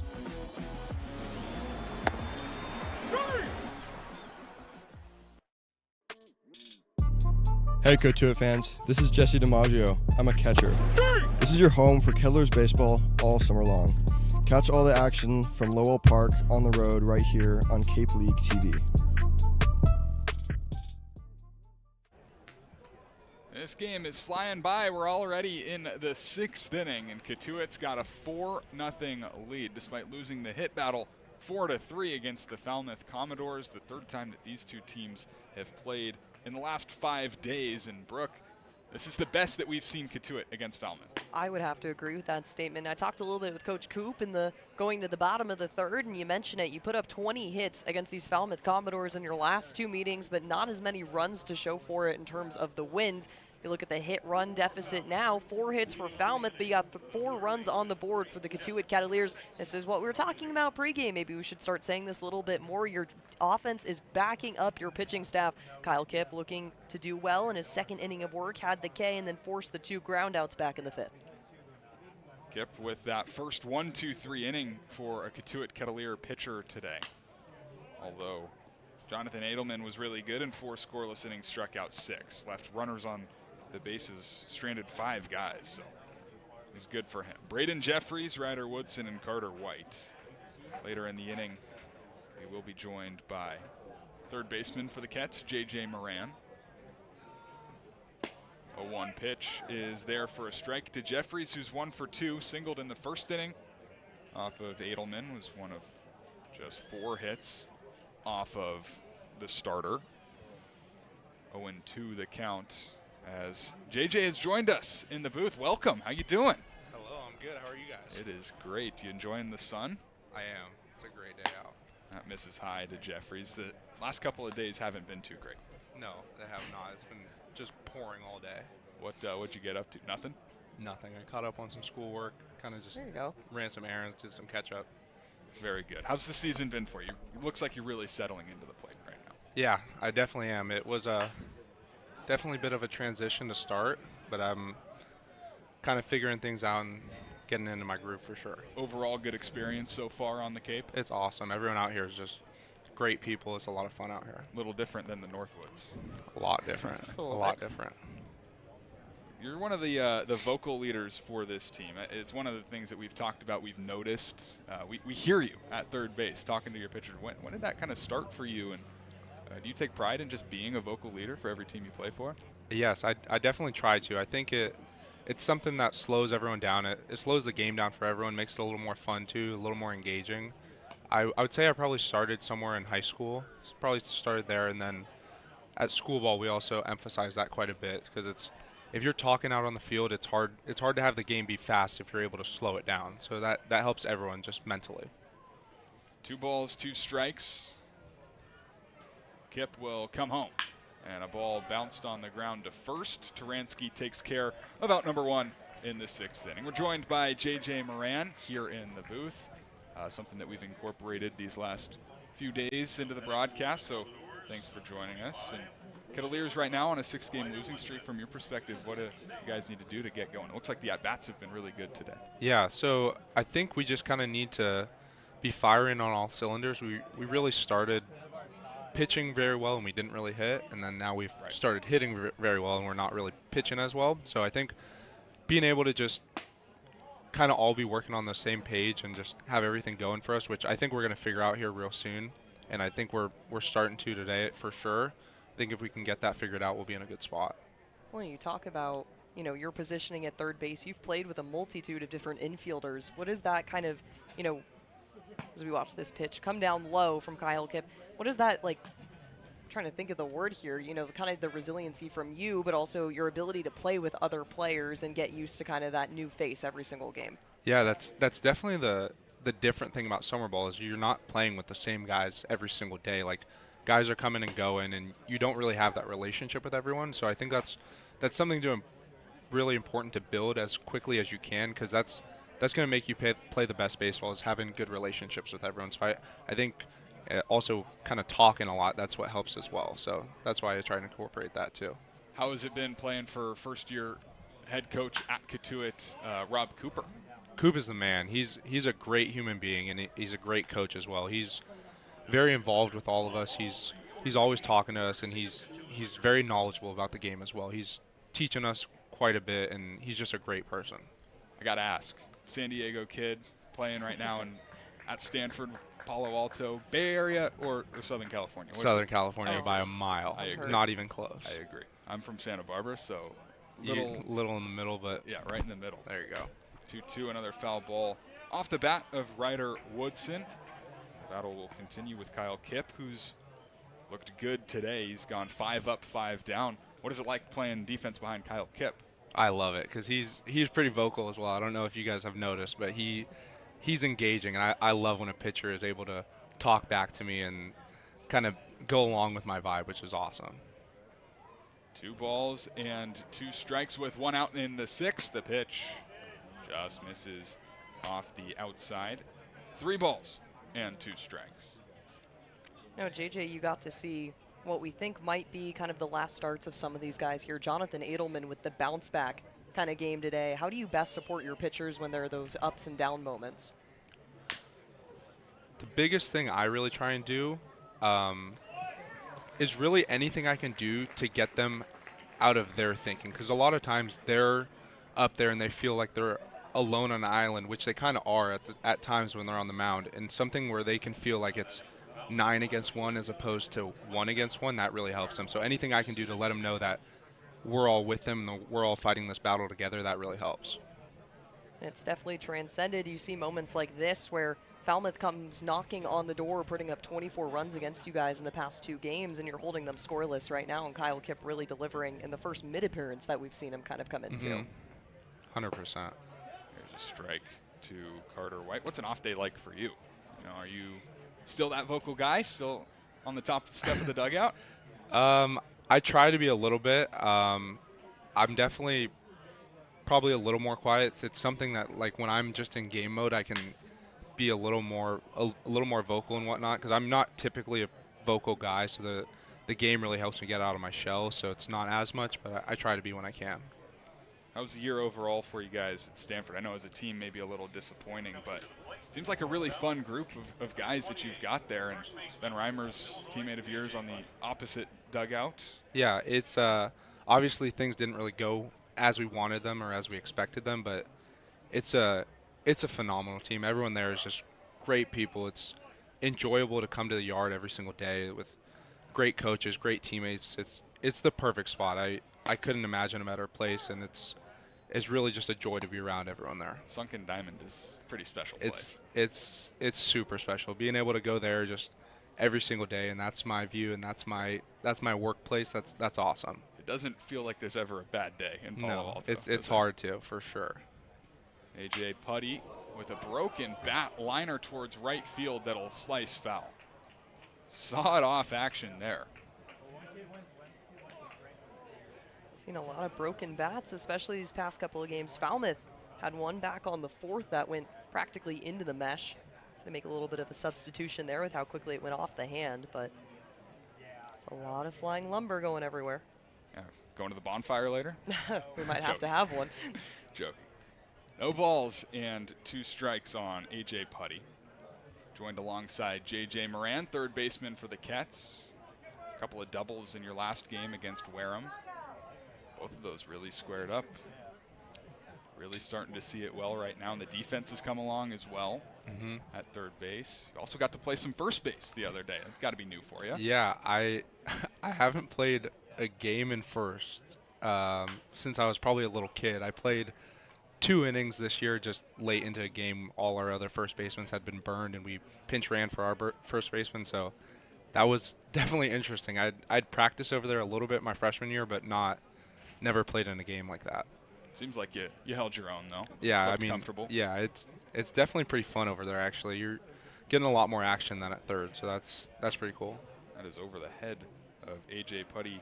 It's 1 and 2 with 2 outs in the 6th inning. Think of all the places that we've been to on the Cape so far. Lowell Park, to me, it's the most beautiful. What would you say? 100%. There's nothing that beats all those trees in the background, and honestly, you can't even see it, but the bay behind us is just beautiful when you see that overlooking picture. It's a historic venue for sure, and I mean the fans have showed up for this ball game, but all season long as well.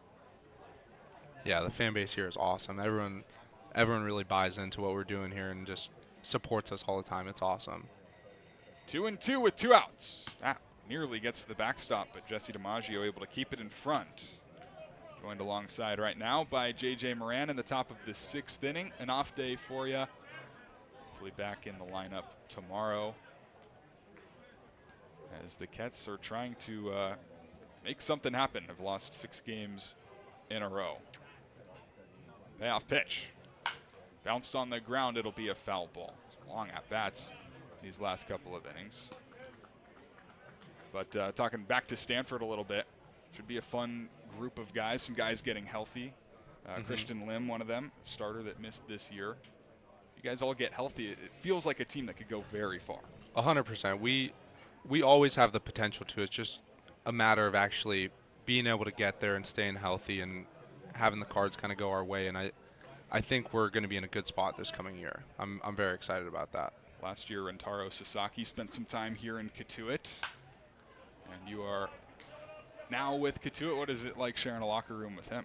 He's awesome. He's just a great dude. I mean, he's always making everyone laugh. He's doing great with his English. It's really surprising how well he can learn English after not knowing anything coming into the States, and just be able to mesh with the guys how he does. It's really awesome. Yeah, put up some crazy numbers. I'm not sure if you saw at the scouting combine maybe last week. I saw some glimpses. I didn't see everything, though.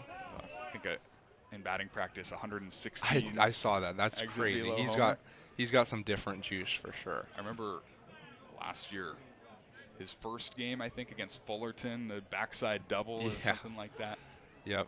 It's a special talent, and maybe we'll get to see him in a Stanford Cardinal uniform again this year. We'll have to see. Yeah. Still 3 and 2 on AJ Putty.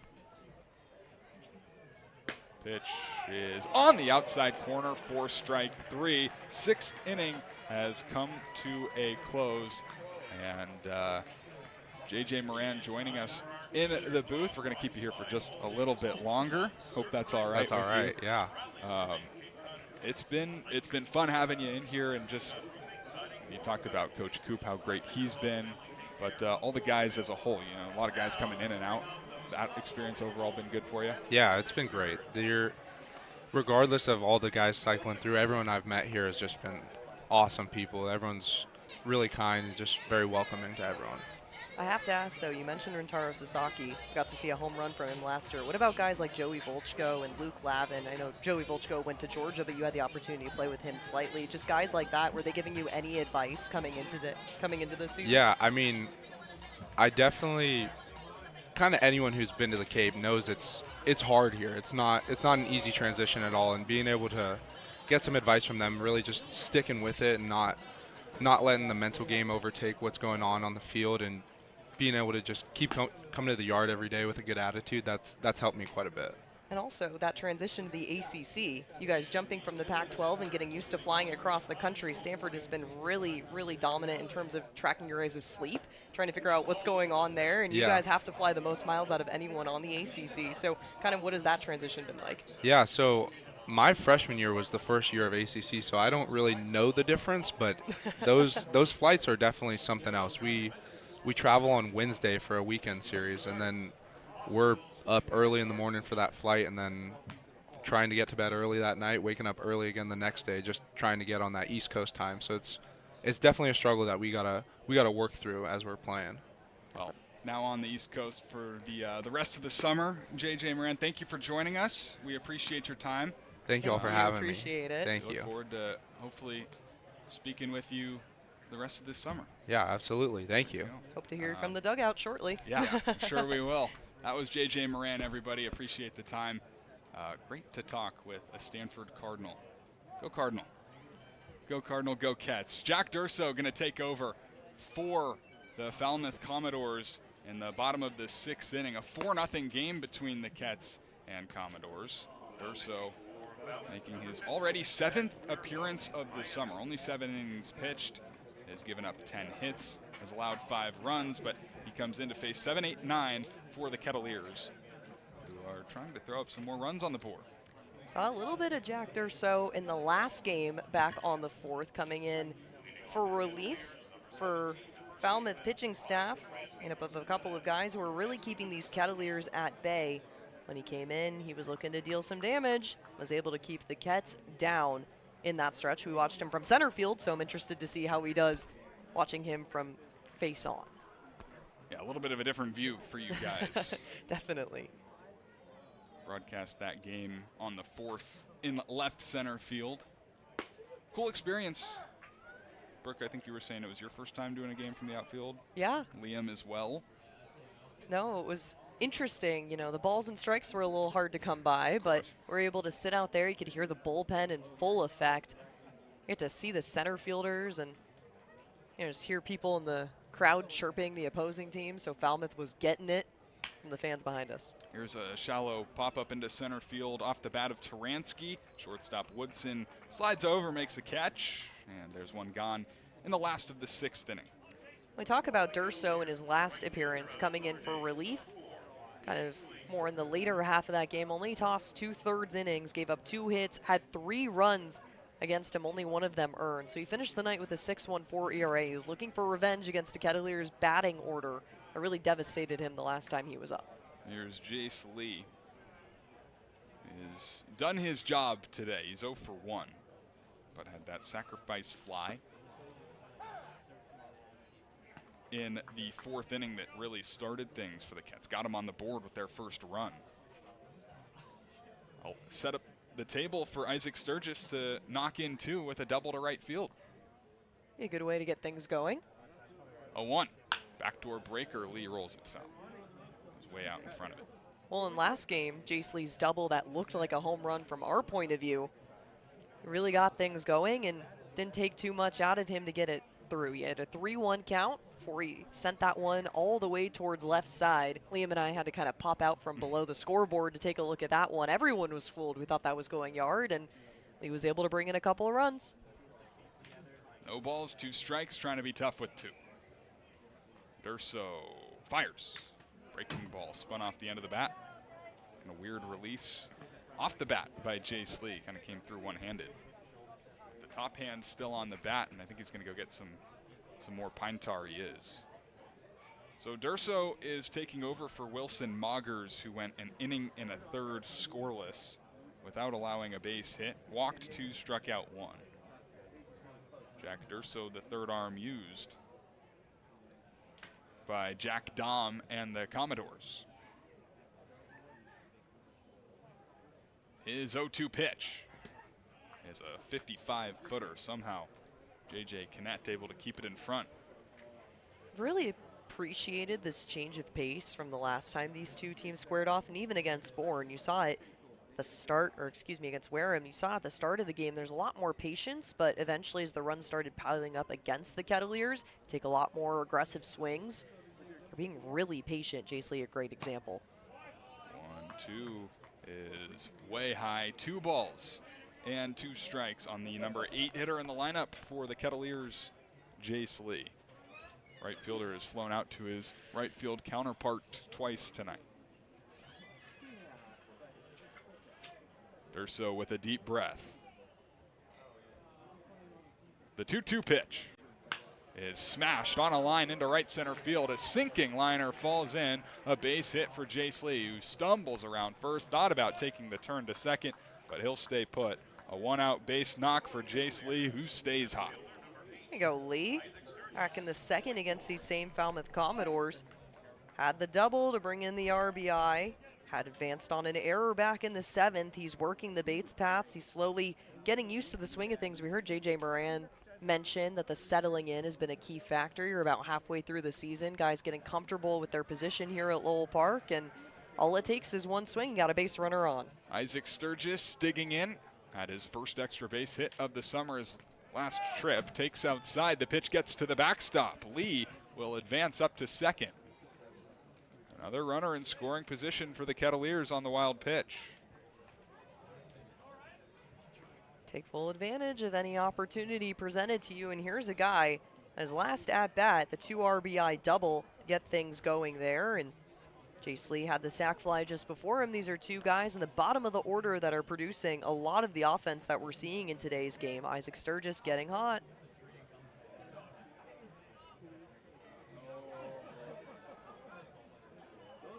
One and 0.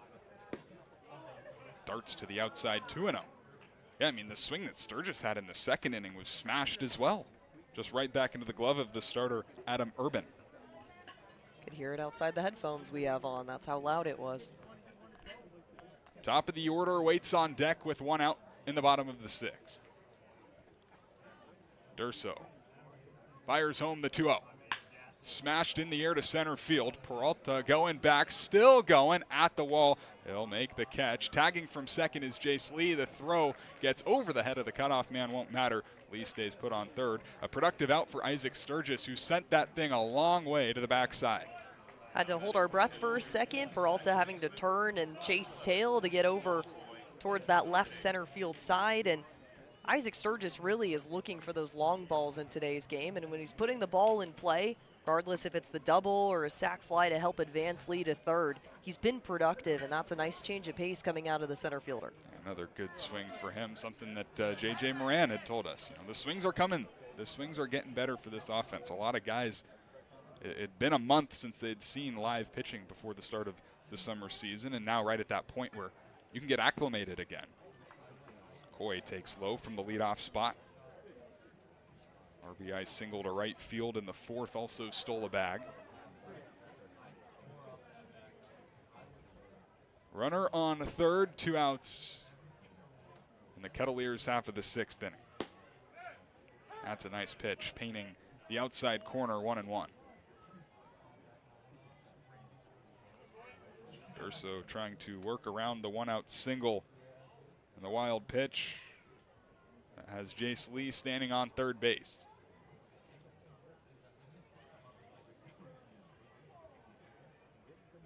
1-1. Big time breaker. Drops on in there. It's 1-2. Kettleers leading by 4, trying to tack on a 5th.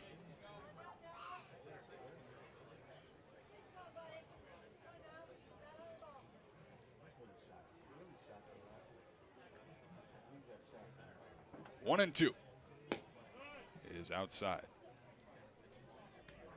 Durso is working on 15 pitches in his first inning of relief.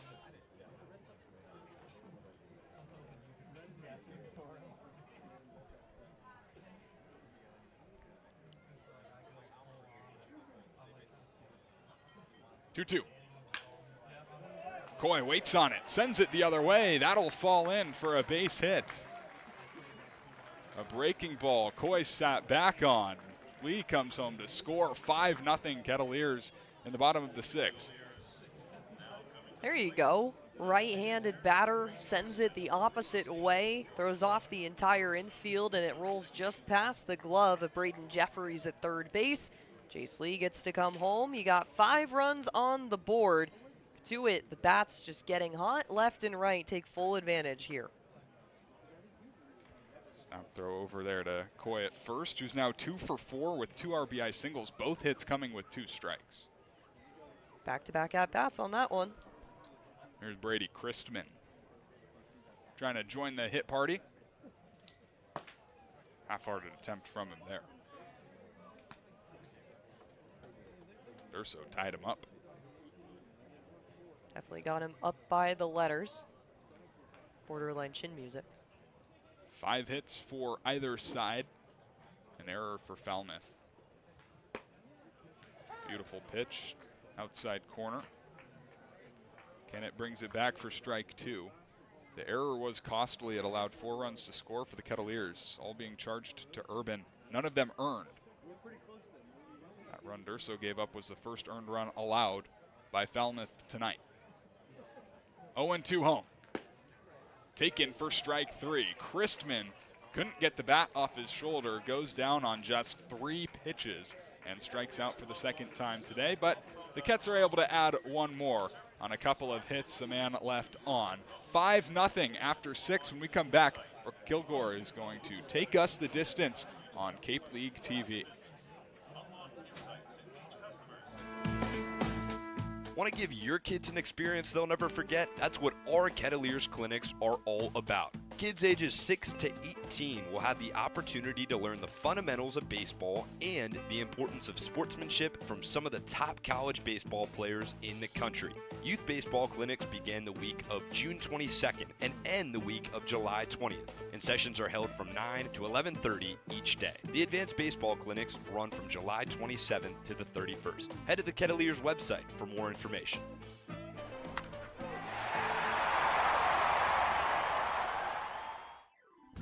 A Generac generator from Mercier delivers more than reliable backup power. It delivers peace of mind. Peace of mind that comes from knowing our expert technicians, knowledgeable staff, and emergency service team are here when you need us most. As one of New England's leading Generac generator dealers, RCA provides a 10-year warranty and regular maintenance services to ensure your home stays protected. RCA, powering your peace of mind.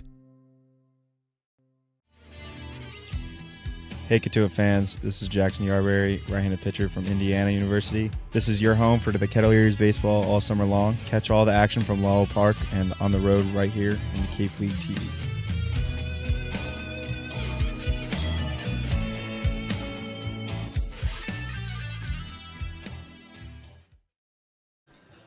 The shadows are starting to streak across the field here at Lowell Park. The Cotuit Kettleers entering the top of the 7th inning and getting ready for what could be an attempt to try and break a 6-game losing streak against the Falmouth Commodores, who sit atop of them, 2nd in the West Division. Cotuit holding on to a 4th place spot, 5-12-2.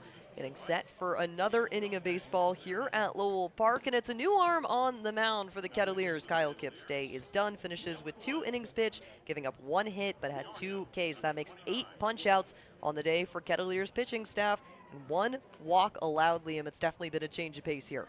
Yeah, absolutely. Pitching staff is a big credit to today's lead, 5-0. Offense has done just enough, and Jonathan Edelman and Kyle Kipp have done their thing. A new arm enters, though. Dylan Wood, first CCBL appearance. A Georgia Bulldog this year, currently in the transfer portal, though. 6'2", 211 pounds, and this guy is an intriguing arm, Brooke. He topped at 100 miles per hour in the fall. He kind of throws from a three-quarter slot. You'll see the kind of herky-jerky delivery he's got going on, really brings everything at you. He was drafted in the 19th round of the 25 MLB draft, opted to go to Georgia, in which he pitched 4 2/3 innings, 3.86 ERA. He did pitch in a regional for the Bulldogs, who ended up making it to Omaha, one of the best teams in their school history. But this is a guy who can pitch the baseball. Georgia Bulldogs and Cotuit Kettleers pipeline is pretty stellar here. Joey Volchko last year also getting close to topping off around 100 miles an hour. The question with him, though, was the strike zone command. So Dylan Wood delivers the first pitch we see. This one clips the corner enough for the first strike of the day. Entering the transfer portal, he hails from Elk Grove, California. A lot of Cali kids on this lineup. West Coast, best coast, some will say. The right-handed pitcher delivers on the 1-0. This one not close enough. The hat will come flying off of Dylan Wood, wearing 29 on the season. There's another righty to bolster this bullpen. 1-1 the count here in the top of the 7th inning. Cotuit with a bit of a different story than the last time these two faced off. This one makes it 1-2. Kettleers against the Falmouth Commodores. Well over 20 runs the Kettleers had on themselves. Excuse me. Just below 20. There we go. Falmouth Commodores putting up over 20 on their end. A big swing, and there you go. Dylan Wood. First K as a Cotuit Kettleer. It'll be off the first batter that he faces here in the top of the 7th. Yeah, and I said everything's coming at you. The hat's going to be flying. The body's going to be moving, but he pumps gas. 95 miles per hour sitting in this first batter. Throws a wicked slider as well. Just dropped the bottom out of the baseball and found his first punch out as a Ket. Good start for Wood. Wood will face off against Pearson Reebok. The first pitch dealt, coming in around 94 mile an hour. Will be favored a ball. Get things off for the second baseman out of Baylor, who has striked out both plate appearances today. Looking to change a bit of the narrative here towards the bottom of the order. The 1-0 count. Dish just above the knees. Reebok really having to kick his pelvis back to avoid that one.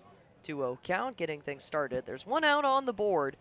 Due up after Pearson Reebok will be J.J. Kennett, the catcher, also out of Baylor. So back-to-back Baylor kids looking to take the mound against Wood.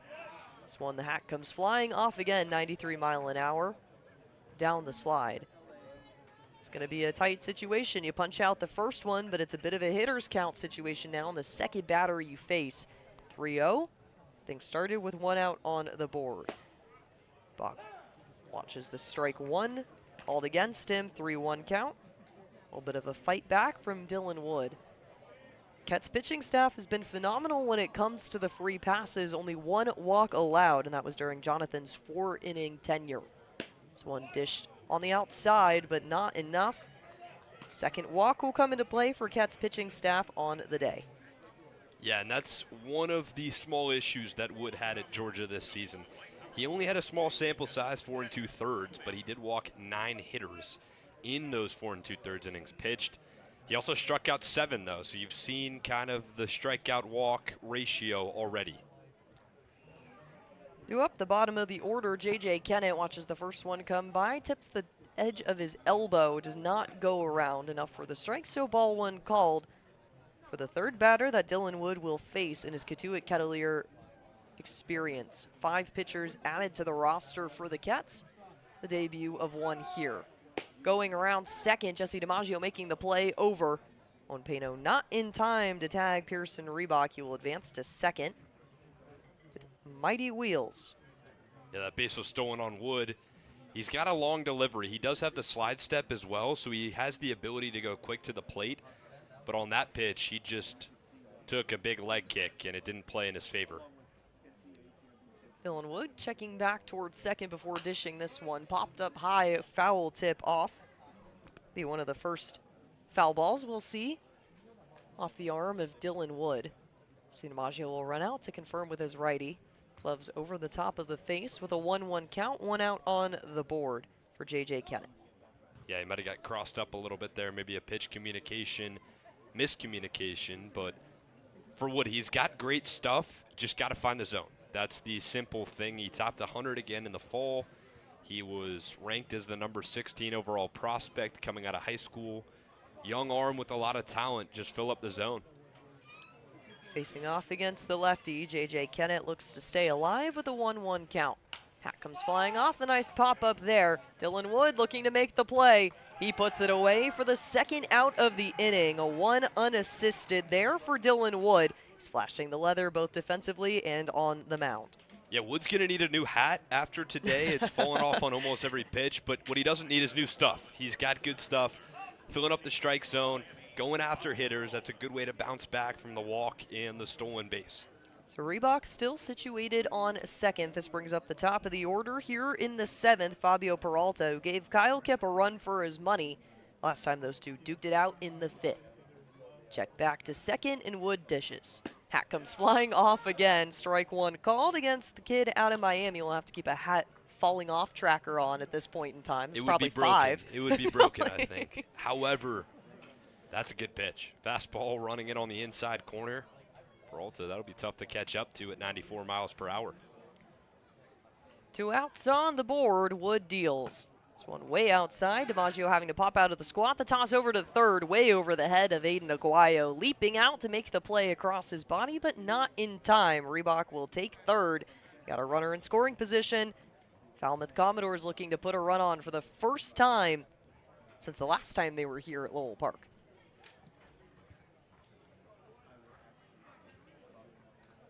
Dylan Wood with a runner in scoring position.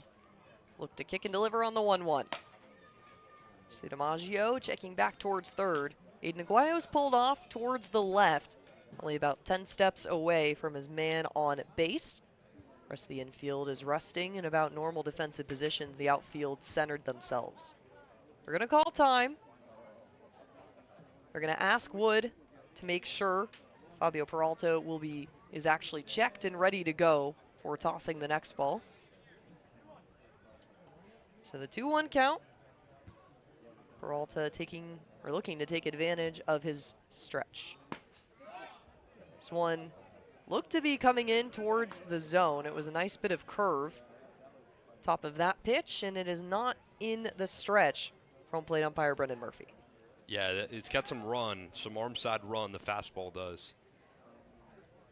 Big swing coming out of Peralta. That'll be strike 2. He's got one more chance with a full count to stay alive here. 2 outs on the board. Dylan Wood in his first inning as a Cotuit Kettleer, looking to put away what could be the first run of the day for the Falmouth Commodores on third. Kick and delivery. This one, there you go, rung him up is Dylan Wood. Welcome to the Cotuit Kettleers. Put the forward-facing K in your scorebook. Dylan Wood will retreat back to the dugout. Kettleers bats looking to do some damage after we stretch here on Cape League TV.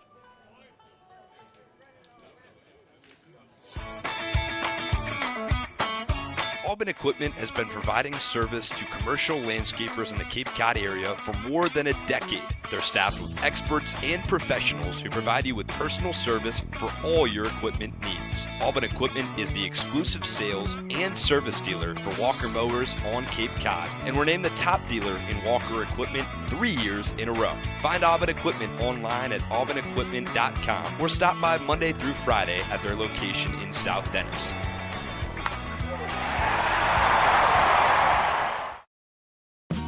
The Kettleers welcome ZoomInfo.com as a premier sponsor for the 2026 season.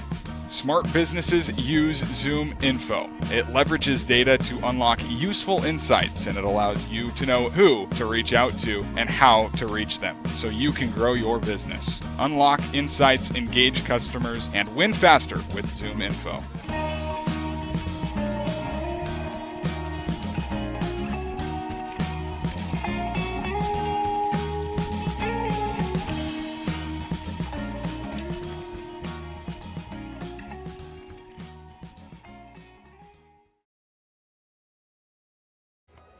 Back here in the bottom of the 7th inning with a nice ukulele remedy of the 7th inning stretch.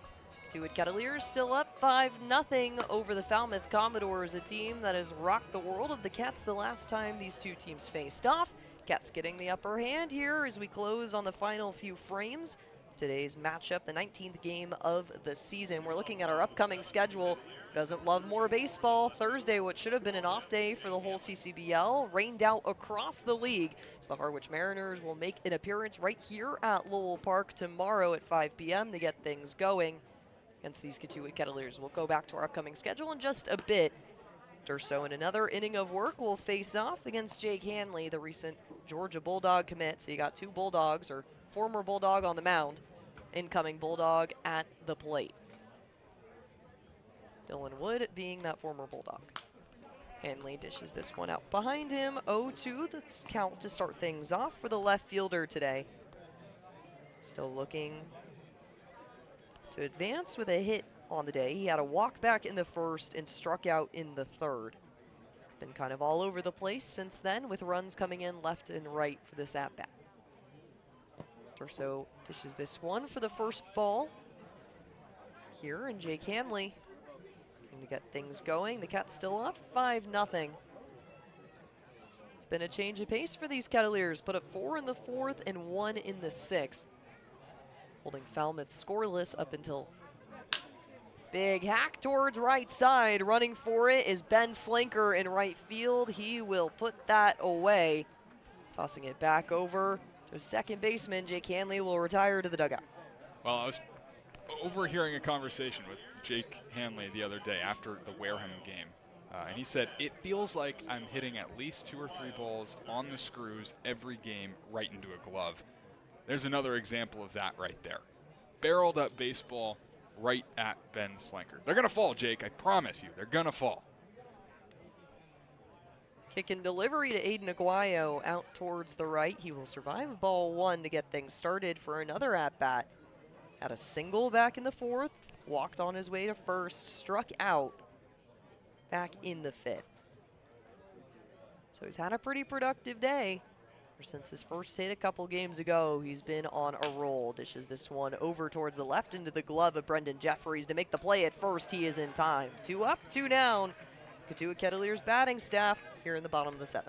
Hey, there's a gold glover for you. Made that look easy. Spinning, a 360, fired a strike to first base. A good play by Jeffries. It's been 2 up, 2 down for Durso, and Kettleers could use some insurance. The bullpens looked great today between Kip and Wood, but might be a chance for some new arms to come in the game. You never know. Got to get a victory here. Owen Pano, who was able to advance to first back in the fourth off a fielder's choice. Takes to the box again. This one called strike 1. Shortstop out of Old Miss. Touches the bat down. Gets himself set. The lefty looking to deal against the righty pitcher. Kicks and delivers.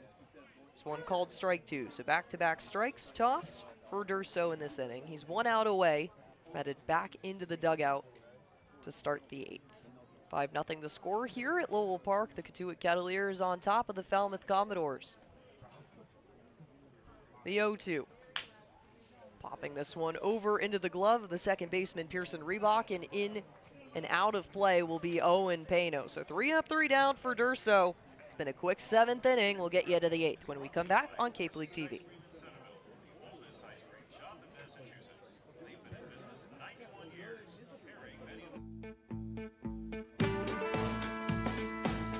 Want to give your kids an experience they'll never forget? That's what our Kettleers clinics are all about. Kids ages 6 to 18 will have the opportunity to learn the fundamentals of baseball and the importance of sportsmanship from some of the top college baseball players in the country. Youth baseball clinics begin the week of June 22nd and end the week of July 20th, and sessions are held from 9 to 11:30 each day. The advanced baseball clinics run from July 27th to the 31st. Head to the Kettleers website for more information.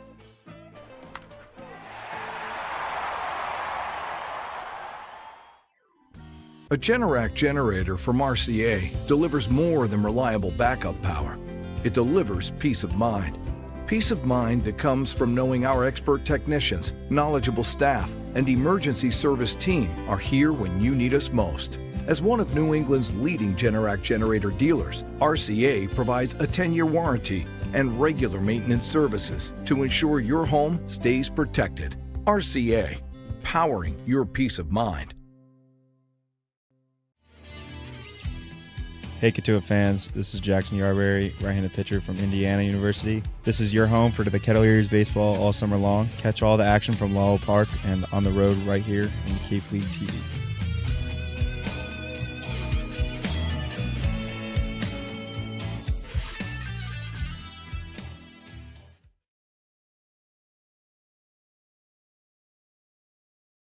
For you on the defensive end, taking out Jake Hanley from this game will be Chase Kroberger in left field, getting himself situated for his first appearance of the day. Defending what could be another spectacular inning out of Dylan Wood. Kicks and delivers this one. Out comes flying off again. That'll be to the second hole. Austin Maley, the designated hitter out of Gateway Community College. A 0-1 count to kick things off here in the top of the 8th. This one down towards the right knee of Jesse DiMaggio. Sending his ball back to the righty on the mound, who has to go get his hat again. It's got to take a toll on your stamina, right? I'd imagine. Bending down, leaning over to pick up the hat after every pitch. I'd be tired. Might need to get him a tighter hat. Kick up and delivery. Jesse DiMaggio goes right into the glove. I get tired just putting balls and strikes into my scorebook. It seemed like Wood wasn't affected in the last inning. No. He punched out 2. He did. Delivery bounces off and ricochets past Jesse DiMaggio, 93 mile an hour to make this a 3-1 count. He's in the transfer portal right now. He's going to go power 4 to power 4. Yeah, it only takes you a few pitches to see that, right? It's not like he's going to be fighting for innings at a smaller school. He's going to go to a big-time school. Stuff is electric. Absolutely. I think you said it, but I'll take it. That pitch that he threw to end off the 7th inning, that was one of the yuckiest pitches you've seen from a Ketts arm this season. Backdoor breaker, moved like 5 feet horizontally. It was ridiculous. It was. It's truly the only word you can use. Frisbee. That one Frisbee is almost and hits Maley. Calling for DiMaggio to leave it. He'll go and pick it up, and ball sailed probably about 4 feet past the arm of Jesse DiMaggio. Maley will advance to first off the free pass. Second walk issued today by Dylan Wood. Ketts coming in to Dylan Wood's first appearance. Only had 1 walk on the day, so far at 3, but that's definitely been the headline of today's game, is limiting the walks. Puts a score on the board like that. This one down low in the dirt. Jesse DiMaggio will pop up, but Maley will advance to second on his own behalf.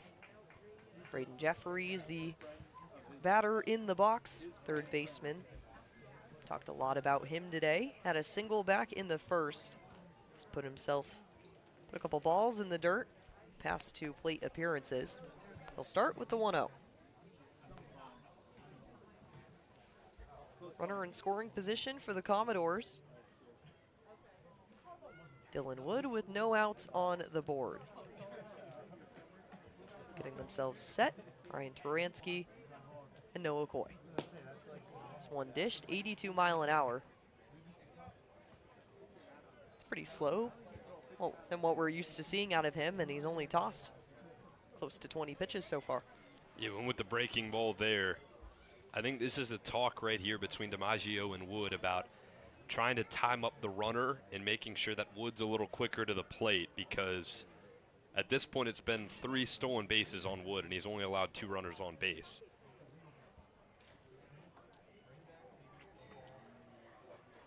Tyler Mercier getting loose in the pen. Talk about Kyle Kipp coming into a lot of games. Tyler Mercier, similar facet there. Time called on Dylan Wood. Second time in his appearance today. Brendan Murphy behind the plate, asking him to make eye contact with Braden Jeffries. Make sure that he's set and ready to go. 3-0 count.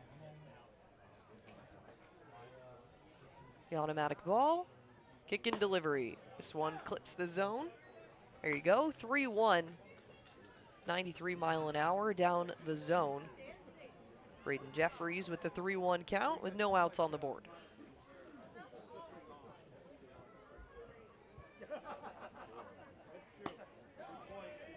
And there, they will appeal to third base umpire Ryan DeMare.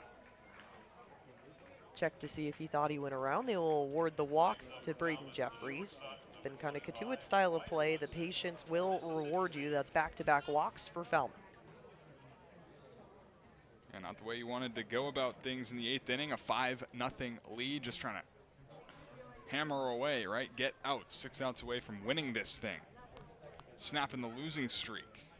I'm gonna go right after these guys, make them earn it. Instead, you kind of start a rally here a little bit. All it takes is one base hit for things to really get going for the Commodores. Wood borderlining 30 pitches in his first appearance as a Cotuit Kettleer. Still looking for the first out in the top of the 8th inning. He's tossed 13 strikes so far today. Still looking to make it about 50%, as did Edelman and Kip. So Tyler Mercier warming in the bullpen. We'll let you know when it gets closer, but for now, Wood will remain on the mound. Tossing the ball to himself as he gets set for the cleanup batter, and Ryder Woodson, the shortstop out of Mississippi State. The lefty awaits his first steal from the righty. This one, didn't know what to do with the bat there. Ryder Woodson barely surviving the tap off that ball. He got a 1-0 count. Dish upstairs of the zone. Make it 2-0, 92 coming off the arm. Dylan Wood. Have the mound visit. Pitching coach Kevin Curtin. He tossed 2 balls. Dylan Wood needing the comeback here. Big foul tip off the left. Running for it in the outfield will be Chase Kroberger, the defensive replacement in this top of the 8th. No need to go, though. It'll be too close to the fence. It's a big spot. Got a chance for a double play. Surprised Woodson didn't try to lay a bunt down. Now the infield can move back. The 1-1 downstairs, and the Clips make it a 1-2. Way to battle back for Dylan Wood. You got 2 walks coming in, a stolen base in the top of the 8th, and you're a lot closer now to putting away your first of the inning. Wood up high. This one almost takes Jesse DiMaggio off his feet. He's able to pop back up. Evens the count, 2 apiece. Dylan Wood stepping off the mound and awaiting the toss back from his catcher. We've talked a lot about it. Different catchers throughout the season so far. Will Plattner, Sojano, Jesse DiMaggio about having to adjust on the fly to catching different pitchers. And you got 5 new arms in your pitching staff so far. Rob Cooper coming out. Have a little bit of a discussion here about what that last call was. He'll head back to his own dugout. I think he just wanted clarification of the count. Scoreboard said 2-2. Count was actually 3-2.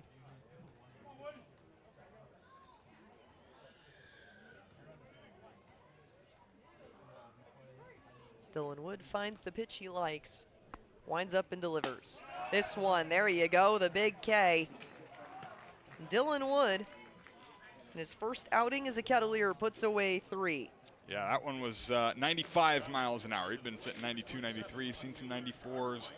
Reached back for a little extra top of the zone. Here's a heater. Bet you can't hit it. Guess what? You can't. 1 out in the 8th. Still on base, Austin Maley at second, Braden Jeffries at first. Both of them would advance off a walk. Maley with the stolen base. This one down low, 94 mile an hour, and it gets past the glove of Jesse DiMaggio, enough for both runners to advance. You have 2 runners in scoring position. Dylan Wood with a tight situation here. That one will be a passed ball. DiMaggio probably should have squeezed that one. And a couple of wild pitches from Wood. So Carter Wright will have the 1-0. Hacks this one out towards right side. Running forward is Jace Lee and making the play in time, but this will bring in the first run for the Falmouth Commodores, making his way all the way home as Austin Maley. We have a 5-1 game. It's a good swing, good play by Lee. He made that look easy running down the right field line. On a dead sprint, he's got enough speed, enough ground to cover to make that play. And you do surrender the run to make sure that you catch the guy on third base from tagging up. That would be Jeffries. So keep him at bay at second base. Now you just got 1 out to go and then 3 outs to win this ball game. A.J. Putty in his first game as a Falmouth Commodore takes the first strike. So Carter White, the sac fly to bring in Austin Maley, puts a run on the board for the Falmouth Commodores. A 5-1 game here at Lowell Park. Hits are tied apiece for both teams here in the top of the 8th. 2 outs on the board. This one down low in the dirt. Jesse DiMaggio with the good stop there. Putty with the 1-1 count to get things started. You want to talk about a debut? Carter White has had one. Sure. 2 for 3, 2 singles, just got a sac fly. Not bad at all. Nope. Have a day. Runner on second. Putty watches this one come down. A 1-2. Sudden change of pace here. Dylan Wood coming into this inning, walks 2 straight away, gives up a stolen base, punches out Ryder Woodson, forces the sac fly off of Carter White, and A.J. Putty down in the count, 1-2 with 2 outs on the board. Kick and delivery, hashes this one into center field. It'll get by the glove of Owen Pano, and rolling in, Isaac Sturgis. That will bring home another run for the Falmouth Commodores, so make it 5-2. Here in the top of the 8th inning, Commodores starting to get a little bit of momentum with another runner on first. All right, first RBI of the summer in his debut for A.J. Putty, his second hit. And just sending this one right back up the middle with 2 strikes. We've seen how Dylan Wood can strike batters out. He's just trying to get one in play and put it where they ain't. Does just that, keeps the line moving. And another run in. Ben Slinker steps up to bat, who robbed Jake Hanley of a nice deep ball back in the last half inning. Watch this one go by, takes the ball, and it's a 1-0 count to get things started for the Louisville kid. Playing right field, initially listed out in left, the change made before today's game. The toss back towards us. Carson reaches out to make the play, and it's 1-1. Almost had it, guys. Yeah, you did. Felt like it was coming a little more towards me, but I'll protect you. Don't you worry. I'll have to get Carson a glove up here. No glove needed. No? Mm-mm. Bare hand? Mm-hmm. All right. Dylan Wood kicks and delivers this one. It's a 1-1. Make it 2-1. if he can find that breaking ball in the zone, that will be dangerous.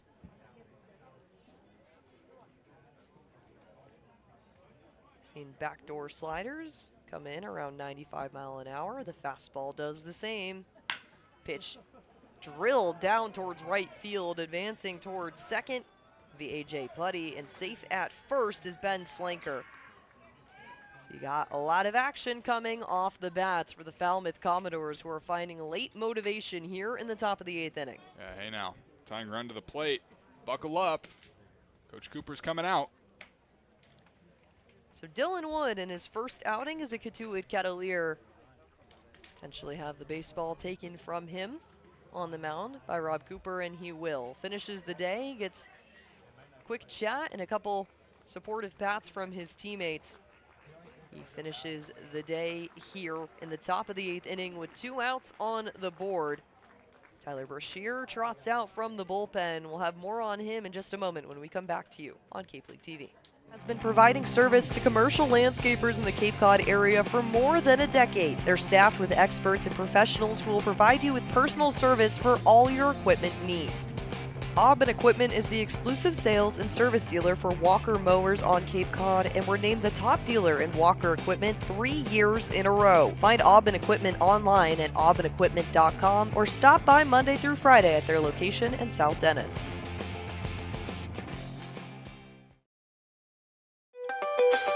Beacon Gardens is Osterville's premier garden center. Located on Osterville and West Barnstable Road, Beacon Gardens prides itself on quality products and excellent customer service. Check out their wide assortment of garden products and find everything you need to beautify your home. Beacon Gardens, Osterville's premier garden center. Try it, then buy it. Rent a new cat for up to 90 days. Then apply 100% of the rental cost to the purchase and save. The Milton Cat Rent to Purchase offer. Try it, then buy it. Go to miltoncat.com/RPO. Hey Ketts fans, this is Noah Coy, shortstop from Notre Dame. You're listening to Kettleers Baseball on Cape League TV. Bit of change of pace here, still in the top of the 8th inning. The Kettleers situated with a 5-2 score. The Falmouth Commodores putting up 2 runs, forcing what could be the tying run here. Coming up to bat, but Tyler Mercier will take things over for Dylan Wood. Finishes the day. His inning is not complete. Still has a couple of runners on, but pitched 1 2/3 innings, gave up 2 hits, 3 walks, and 3 Ks. That brings up the man that we know all too well out of the pen, Tyler Mercier. Yeah, here's a familiar face. Goes from a new guy to a guy who has had a lot of appearances with the Kettleers. He last pitch on the 1st of July against Chatham, the 6'3", 195 right-handed pitcher out of Eckerd College. He's got some filthy stuff. Kind of a crazy mix between Wood and Mercier. Mercier's sinker focus, sweeper, cutter, changeup, and Wood's got the heavy fastball, obviously. Last appearance was solid. He's gave up 2 hits in 1 1/3 innings pitched, 2 runs allowed, a walk, a home run allowed, but he's worked around that. The big issue for him, similar to Wood almost, is just his command. As long as he lives in the zone and his off speed is finding the strike zone, watch out. Yeah, he's going to get a ground ball, right? That's one thing you know about him. A lot of sink on that fastball. It's a good pitch mix. Like it a lot. Low 90s heater. He's going to miss a lot of barrels, and if he can miss a lot of bodies, he's going to be really successful. Mercier tossing 26 pitches at Chatham on the 1st would be taken out after the lights went out. Veterans Field didn't want to risk rewarming him. Mercier faces off against Pearson Reebok. The dish comes on the outside of the zone. So he's dealing with 2 runners on. A.J. Putty at second, who had the RBI. Then Ben Slinker, who had the single. They situate themselves second and first. Mercier with the 1-0 count, checks back at second before dishing. This one cross body, Jesse DiMaggio, 2-0 count to get things started. 91 mile an hour coming in off the arm of Mercier. He's come in a lot of interesting situations. In relief for Alex Soteropoulos back on the 28th after he left abruptly with injury. Came in to relieve Tristan Hunter against Chatham, and then the lights went out. McHack coming off the bat at Pearson Reebok, so he's a guy that knows how to pitch in a lot of tight situations. We've gotten a potential come up with a tying run batting right now. 2 runners on. Mercier has 1 out to get themselves out of this tight top of the 8th situation.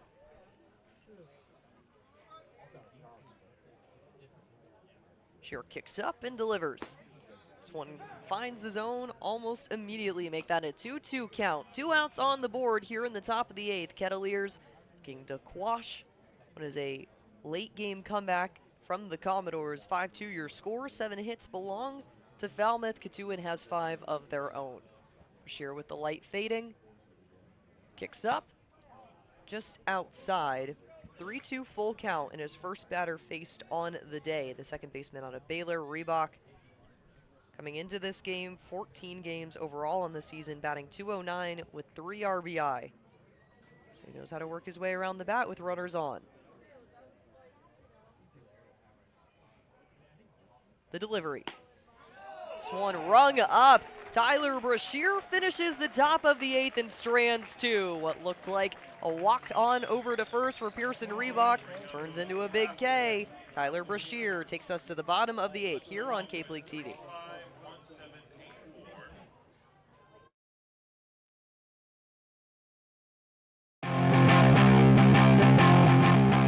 Aubin Equipment has been providing service to commercial landscapers in the Cape Cod area for more than a decade. They're staffed with experts and professionals who will provide you with personal service for all your equipment needs. Aubin Equipment is the exclusive sales and service dealer for Walker mowers on Cape Cod, and we're named the top dealer in Walker equipment 3 years in a row. Find Aubin Equipment online at aubinequipment.com or stop by Monday through Friday at their location in South Dennis.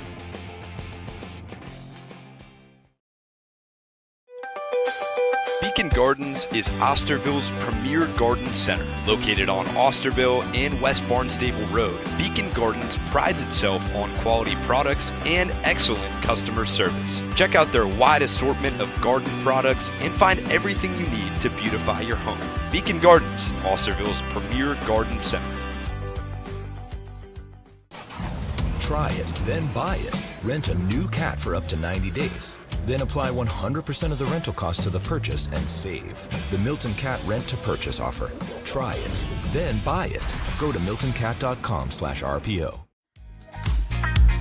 Hey Ketts fans, this is Noah Coy, shortstop from Notre Dame. You're listening to Kettleers Baseball on Cape League TV.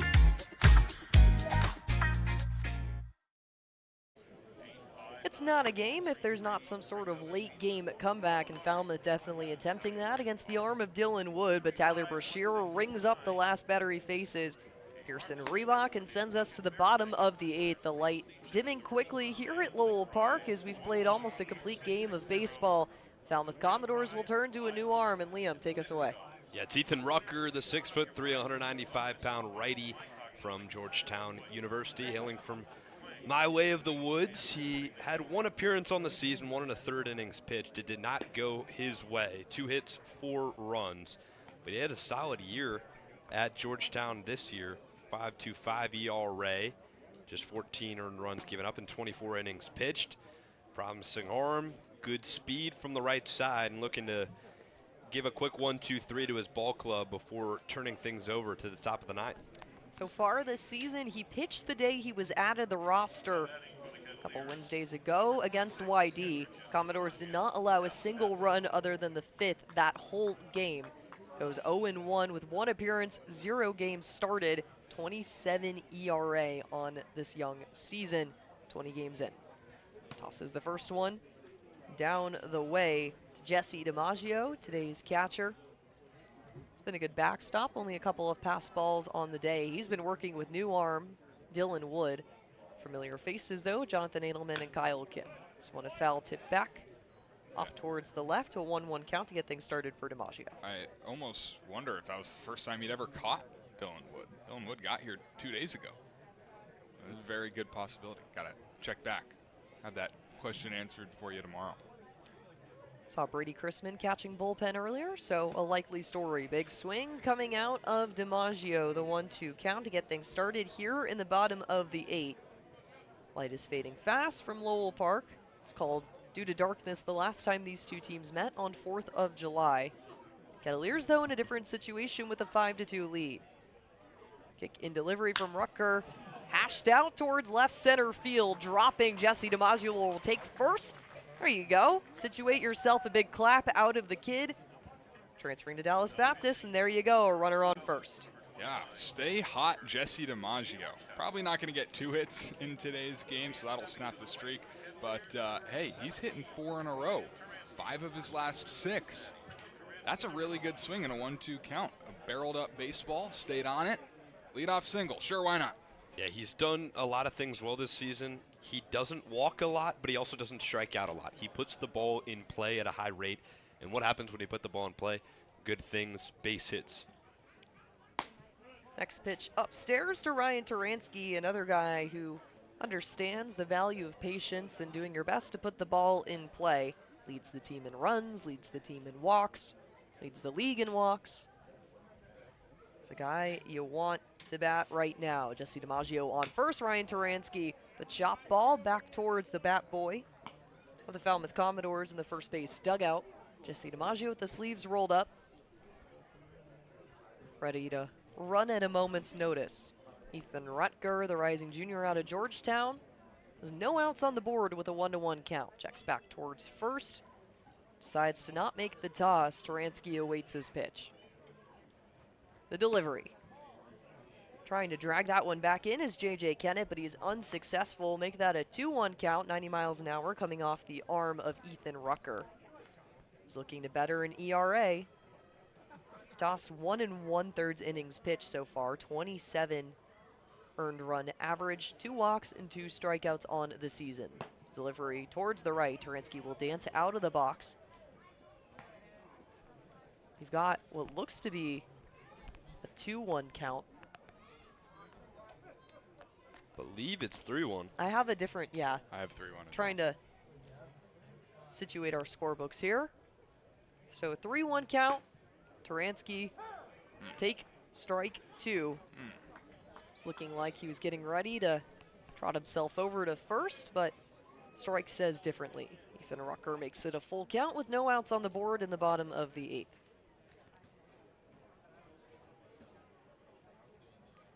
The toss way outside. Taransky flips the bat, almost immediately tosses his gear, followed. Jesse DiMaggio will take his way on over to second, and he got 2 runners on, 1 in scoring position here in the bottom of the 8th. I know the hits haven't really come for Mr. Taransky, but a couple of walks a game, that will play. What? How many walks is that now? That's 16 walks in 18 games. It's pretty wild stuff. I have never seen something like that. I mean, that's incredible. He clearly takes till he gets a strike every single at-bat, so that gets you ahead usually. But even with 2 strikes, like in that situation, he has 2. He's comfortable to take on the corner. Oh, boy. Up by the head is Jace Lee. The bunt showing, and that'll advance Jesse DiMaggio and Ryan Taransky to second on the passed ball. That was way upstairs, close to the Cotuit symbol on the batting helmet of Jace Lee. Yeah, hey now, look out. Now you don't even need to bunt. Jace Lee can swing away. And he's already swung away today. Sacrifice fly, a single, scored a run. Here we go, Jace. Taking the advice from the parade goer, telling him to go 4 for 4 at the last game. Told us at Wareham he was taking that to heart. The 1-0. Jace Lee, big swing, but misses. Got a 1-1 count to even things out. No outs on the board for Lee, though. Has the ability to bring one home. Jesse DiMaggio 90 feet away from bringing in the 6th run of today's game. Ethan Rucker, full view of the runners on and tosses this one. Lee dishes this right into the glove of the shortstop Ryder Woodson, but he's not able to pick it up. He can in time to retire Lee. Holds the runners on bases. It looked like it bobbled a little bit out of the glove of number 25, the shortstop position, but he's able to pick it up back in time and send Lee back to the dugout. Yeah, a bit unlucky, put the ball in play. It's exactly what he was trying to do on the ground. It was just infield was played up, got to cut down on the run. Smart play by head coach Jack Dahm, and now 1 down. It's up to Isaac Sturgis. Isaac Sturgis has been a big hitter in today's game. Rucker tosses this one down Broadway, connects successfully, 0-1 the count. Flew up, or popped up back in the second. The first arm of the day, Adam Ervin, had the 2 RBI double back in the 4th. Flew up towards center field, but he's looking for that first long ball of the season. He's inching closer and closer, 0-1 the count. Watches this one with a little bit of breaking ball action go down the way, 0-2. Got 1 out on the board here in the bottom of the 8th. 5-2 the score. The Kettleers holding on to a lead as best they can. Score a couple more runs for insurance. Do what you can before you head to the top of the 9th. Rucker with the 0-2. This one on the outside. Sturgis will take ball 1 of his at-bat here in the bottom of the 8th. Sturgis is well accustomed to having 2 strikes in his count. A double back in the 4th came off a 1-2.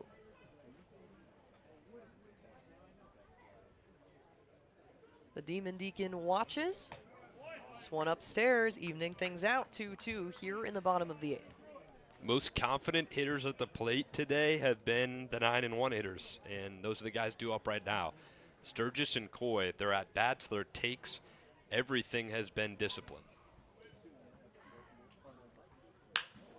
Sends this one out towards right field, and dropping it will go down. Jesse DiMaggio turning it in for first, makes the slide. Taransky held at third base, and there you go. Isaac Sturgis got 2 hits on the day and able to bring in another runner, so make that 3 RBI in this game. Well, Jesse DiMaggio had to wait and see. He was tagging on third. It looked like Slanker was going to be able to make that play.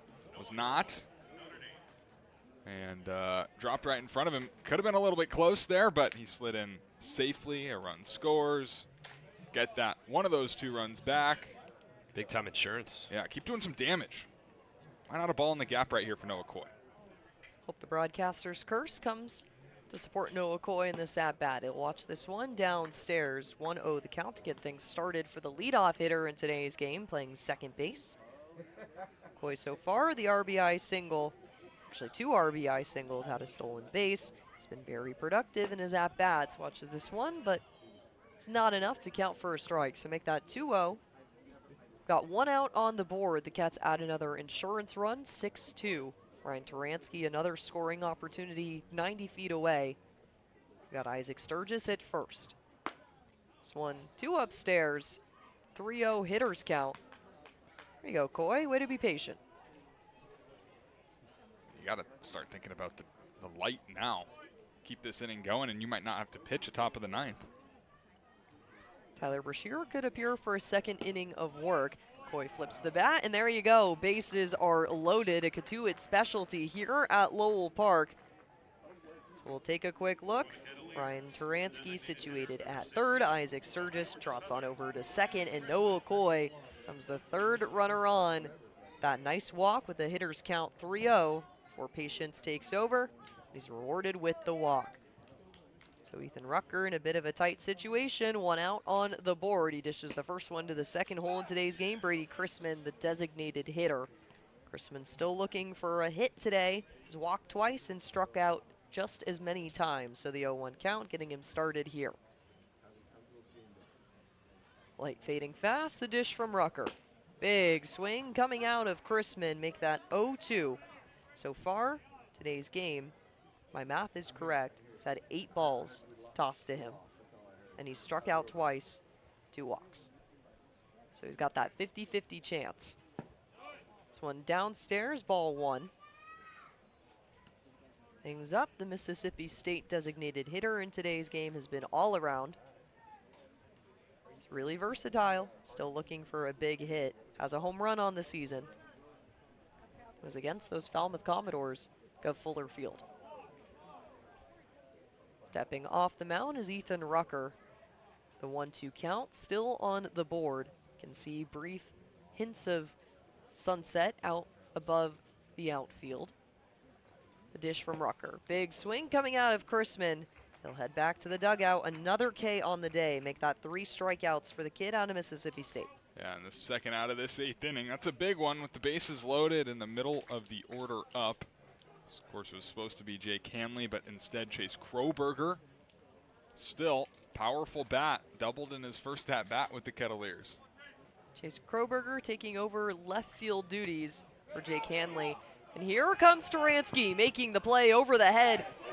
Will they call him safe? They will. Taransky with the excellent slide beats Rucker in time with a phenomenal play. The left hand going out, and there you go. 8 runs on the board for these Cotuit Kettleers. Yeah, look, he was out with a better throw. Kennett, the catcher, a little bit high to the first base side of things. Rucker had to make a really nice play to keep that one close, and a really nice slide by Taransky to get in there. So the 7th run of the game, and thanks to Mr. Ryan Taransky, who looking for hits on the season, does it differently with the walk ratio, leads the league in it, also leads the team in runs. So he brings in an 11th on the 2026 summer. Big swing coming out of Noah Coy.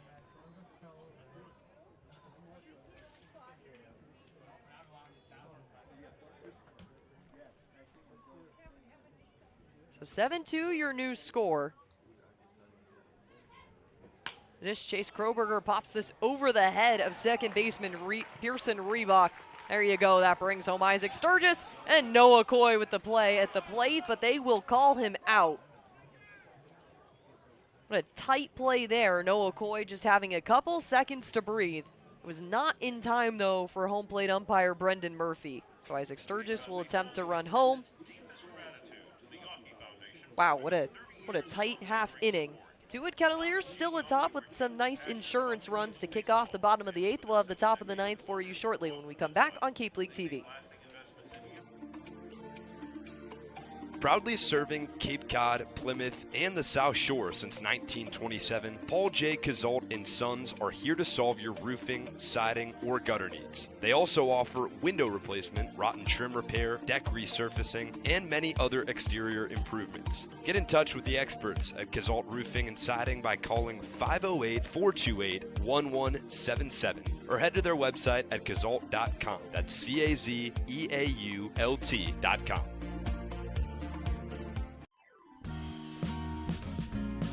Cape and Coast Bank has been supporting Cape Cod families since 1921. Just like the Kettleers, they believe in teamwork, commitment, and community. Whether you're planning your next big move or need smart business advice, Cape and Coast Bank is there to help. Find out more by visiting capeandcoastbank.com or at their nearby location off Falmouth Road in Marston's Mills.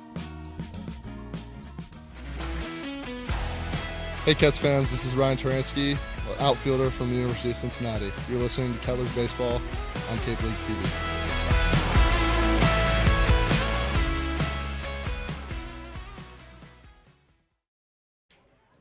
So 8-2 the score now after a nice couple insurance runs by Jesse DiMaggio, Ryan Taransky, and Isaac Sturgis set us up. 8-2. What a flip around for these Cotuit Kettleers against the Falmouth Commodores, the third meeting of the season here on this lovely Wednesday night. We're in the top of the ninth, and hey, we got a nice inner squad birthday shout out we got to give. Happy birthday to Rob Cooper's son, Jake Cooper, who is a assistant coach for the Falmouth Commodores. We got to hear a lot about his story, how he was looking to try and coach for Cotuit. They didn't have any spots left for Rob Cooper's coaching staff, and Falmouth gave him a call, and there you go. Happy birthday there. Happy birthday, Jake. Hope you have a birthday cake waiting for you when you get back home tonight. So the 1-1 count, getting things going here for the bottom of the order, J.J. Kennett. Have to say, though, Kettleers hold on to this lead. I don't know if Jake's getting a birthday cake, but more so being made fun of by his dad. Yeah, no, well, Coach Rob Cooper was on the receiving end of some jokes the other night when Falmouth came in and beat the Ketts on 4th of July. Now the Kettleers returning the favor. Jake might have to buy a dinner on his own birthday. The pitch from Mercier, foul tip off the bat from bit of a defensive replacement here. So substitution, Will Plattner replaces Jesse DiMaggio, batting sixth, playing catcher. So just to keep that in your mind. J.J. Kennett still up to bat. These Falmouth Commodores. He's wearing a different jersey, though, than what he's typically listed in, number 4. He's wearing the 20 today. So hopefully he didn't spill something on his jersey on the way here. The 2-2 count. Kick up from Brashear in the delivery. Bouncing off the ground and running in to make the play. Noah Coy tosses it underhand to Ryan Taransky. There's your first down at the top of the ninth. The Ketts are 2 outs away from breaking a 6-game losing streak. Very nice, very nice. Weak contact, more of that. Quick outs, clap it up. 2 outs away. Can start to smell the exhaust from the buses. Get them started. They are right behind us in the broadcast booth. They'll come around tight corner of the parking lot here at Lowell Park. Mercier fires the first one away to Fabio Peralta. He's typically been a menace against these Kettleers. So far has 3 punch-outs on the day. Was able to walk back in the third. He's been quiet. Ketts have quieted him, which is rare. Finally, yeah. There's that word. Sheer dishes and going past the glove of Noah Coy, trying to make the play. He is not in time. Jace Lee will be the one to pick it up.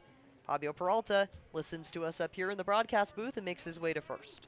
Yep, hard hit ground ball. Noah Coy has had a couple of diving attempts today. Hasn't been able to come up with either of them. Has been close, but to no avail. Almost got it. So what? Still a ground ball away from getting out of this ball game. Roll one up. No, Coy probably the most likely to have to run a couple loads of laundry tonight. The jersey dirtied all along the right side of his body. He's been working hard out there.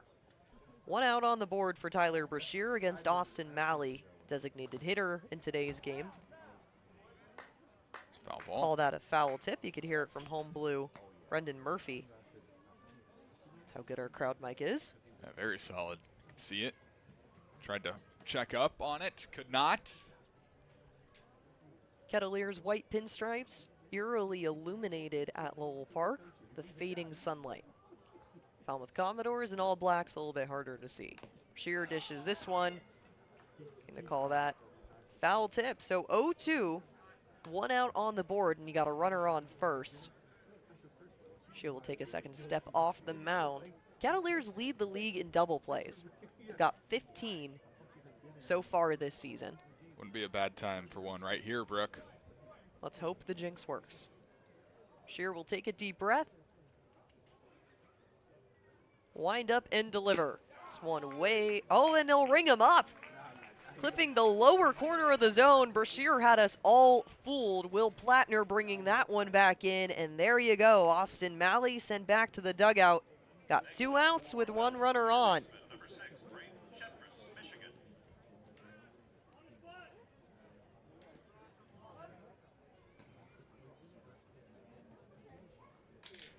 So Mercier, 2 up, 1 on base. He's got a chance to put it away with Braden Jeffries. And stealing second, Fabio Peralta will take it. He's a lethal threat with the wheels on. Kettleers should keep an eye on him. Could make the game ending out there. Mercier, though, still has to face off against Braden Jeffries. Dishes this off the foot. Tyler Brashear running in to make the play. Will Plattner. Mercier is down just off the left of the mound. He's able to push himself back up and walk on his own behalf. Claps erupting from the crowd. That one bouncing back towards first base. Mercier came right back to center. Oh, boy. You just hate to see that. Glad he got up as quick as he did. That was a missile off of Jeffrey's bat. Seems like he's okay. Granted, given the smiles by Aiden Aguayo and Owen Pano there. Looks like he is going to be okay. So Mercier pulls a Russell Wilson. Even he's got a smile on his face, so he's okay. Can't wave him off, can't take him out of the game. Rob Cooper will watch over his righty, making sure everything's okay. He'll toss a couple pitches just to establish to everyone that he is in full health, kicking up and delivering. Wow. Took that like a champ. Yeah, he sure did. That is very, very difficult to wear like that. Just bounce right back up, get right back on the mound. The velo's still good. Everything's still good. So he's going to get to kind of close this ball game out. Tyler Brashear with a chance to have a nice storybook ending. You try to beat him down, and he'll bounce right back up again. 31 on the mound, facing off against Ryder Woodson, who he put away with the punch-out back in the 8th inning. Shear kicking the foot back in 4th. Looks like we're with a full go. So you got runners on the corners, 2 outs on the board. Brashear with a chance to finalize this game right here. Delivers this one down low. Check to see if he went around. They will say he did. 0-1 count to get things started for Ryder Woodson. What a 9th inning so far. It's been something. 8-2 the count. Braden Jeffries will advance, but strike 2 called on Woodson, the shortstop out of Mississippi State. So you've got 2 runners in scoring position, but Tyler Brashear shakes off the call, agrees to 1. He's got no 2 count. Can he put it away right here? Kick up and delivery. Brashear hashes this one into the glove of Aiden Aguayo, turning the play to make it a 5-3. Tyler Brashear with the comeback. It bounced it off the foot of him. He'll get right back up and toss you into a ground play. Ketts break the 6-game losing streak with an 8-2 win here at home against the Falmouth Commodores. Make it a 1-2 series record so far against a team out of the West Division. Ketts hits on the day. 8, Falmouth with 9. 1 error on the board for the Falmouth Commodores defense. And all the team running out to make an effort. Coach Coop told us during the 3rd inning, pretend like the score is always 0-0. Whatever you can do to make a change and make a good play will help the team out here. And Carson, there you go. You got your win at home. Yeah, this is a big one. Needed this one, right? 7 games without a win is incredibly difficult to go through. That's a tough streak of baseball, but staying resilient and going up against a team that's kind of beat your teeth in past couple of days, right? Playing for the 3rd time in 5 days, and some big-time losses to that squad in Falmouth. This is a big way to respond, a really solid win, and hopefully this is the one that gets the guys going. And you talked about JJ. We talked to JJ, and he said the belief is there. The guys are feeling good, just trying to keep putting together good at-bats, great at-bats top to bottom, and yeah.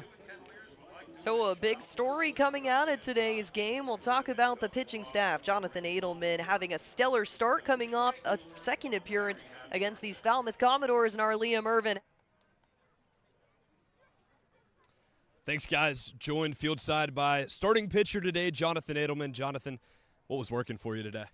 I was able to attack the zone early and often. I had the cutter and slider working pretty well today, and I was able to use some secondaries that aren't too frequent to be able to get hitters out today. So getting ahead was really a big success today for sure. Last time you faced this team, it was kind of a different result. You didn't make it out of the 1st inning, and today, kind of revenge. You go 4 innings pitched. What was the thought process facing off against a team you struggled with before? The process doesn't really change too much. It's trying to get ahead and attack hitters like we've always done. Last game kind of wasn't myself, and today I was able to show what I'm really capable of. And this snaps a 6-game losing skid for the Kettleers. What does that mean for this ball club? What are the messaging in the dugout from Coach Cooper today? Coach Cooper kind of always has us stay in the course and try to keep us going, and it takes one to start a streak, so we're ready to go. Streak on the way. You heard it here, folks. Back to you guys. Thank you. Thanks, Jonathan. Well, big thanks to Jonathan Edelman for taking the time to talk to us. His final stat line on the day, 4 innings pitched, giving up 4 hits, only 1 walk, and that would be a key factor in today's win. 6 Ks. Saw that kind of performance against YD. Comes back after relatively not great outing against the Falmouth Commodores on the 3rd, and there you go. Punches out another 6, really reestablishing himself here as a starter. Yeah, what a way to bounce back. Good stuff from Jonathan Edelman. That was incredible watching him pitch this summer. If that was all, that was all. But really blessed to have watched him throw a baseball in a Cotuit Kettleers uniform. He was fantastic, as was Kyle Kipp, Dylan Wood, Tyler Mercier, all 3 of those guys. All 4 of the pitchers today were really, really solid. Complete game of baseball for the Kettleers. Not much else to say. Time to start a streak. Time to start a streak is right. Jonathan Edelman said it here first. 8.5 innings of baseball here at Lowell Park before the Kettleers are able to stomp out the Falmouth Commodores with an 8-2 victory. 9 hits for the Commodores, 8 hits for the Kettleers, 1 error surrendered by Falmouth defense. Pitching staff was really the highlight of today's game, but you go through kind of the big hits. He had 3 walks back in the 1st and a strikeout and a flyout to end things out, so you left 3 runners on. You got a couple other plays, and our back-to-back RBI singles by Noah Coy, Jace Lee with a sac fly, a double 2 RBI run by Isaac Sturgis. Guys really stepping up in the lineup that we're not used to hearing. And, you know, the bottom order of this lineup getting things going and really shutting down what has been so far a dominant Falmouth defense. So we're looking to play a little bit more baseball here at Lowell Park. Rained out yesterday against Harwich. The Mariners look to come and threaten what is a Cotuit 1-0 stretch, coming into tomorrow's game. Last time the Harwich Mariners faced off against the Cotuit Kettleers is a nice win for the Ketts there. So we're closing up shop here at Lowell Park, an 8-2 win for the Kettleers on a nice Wednesday night. For our entire crew, Adriana Leone, Emily Suki, Joe Pratt, our broadcast director, got Liam Ervin sideline, but also in the booth today, Carson Mercier, my partner in crime for the last 3 innings. I've been Brooke Killgore saying so long, and it's another great night for baseball in Cape Cod.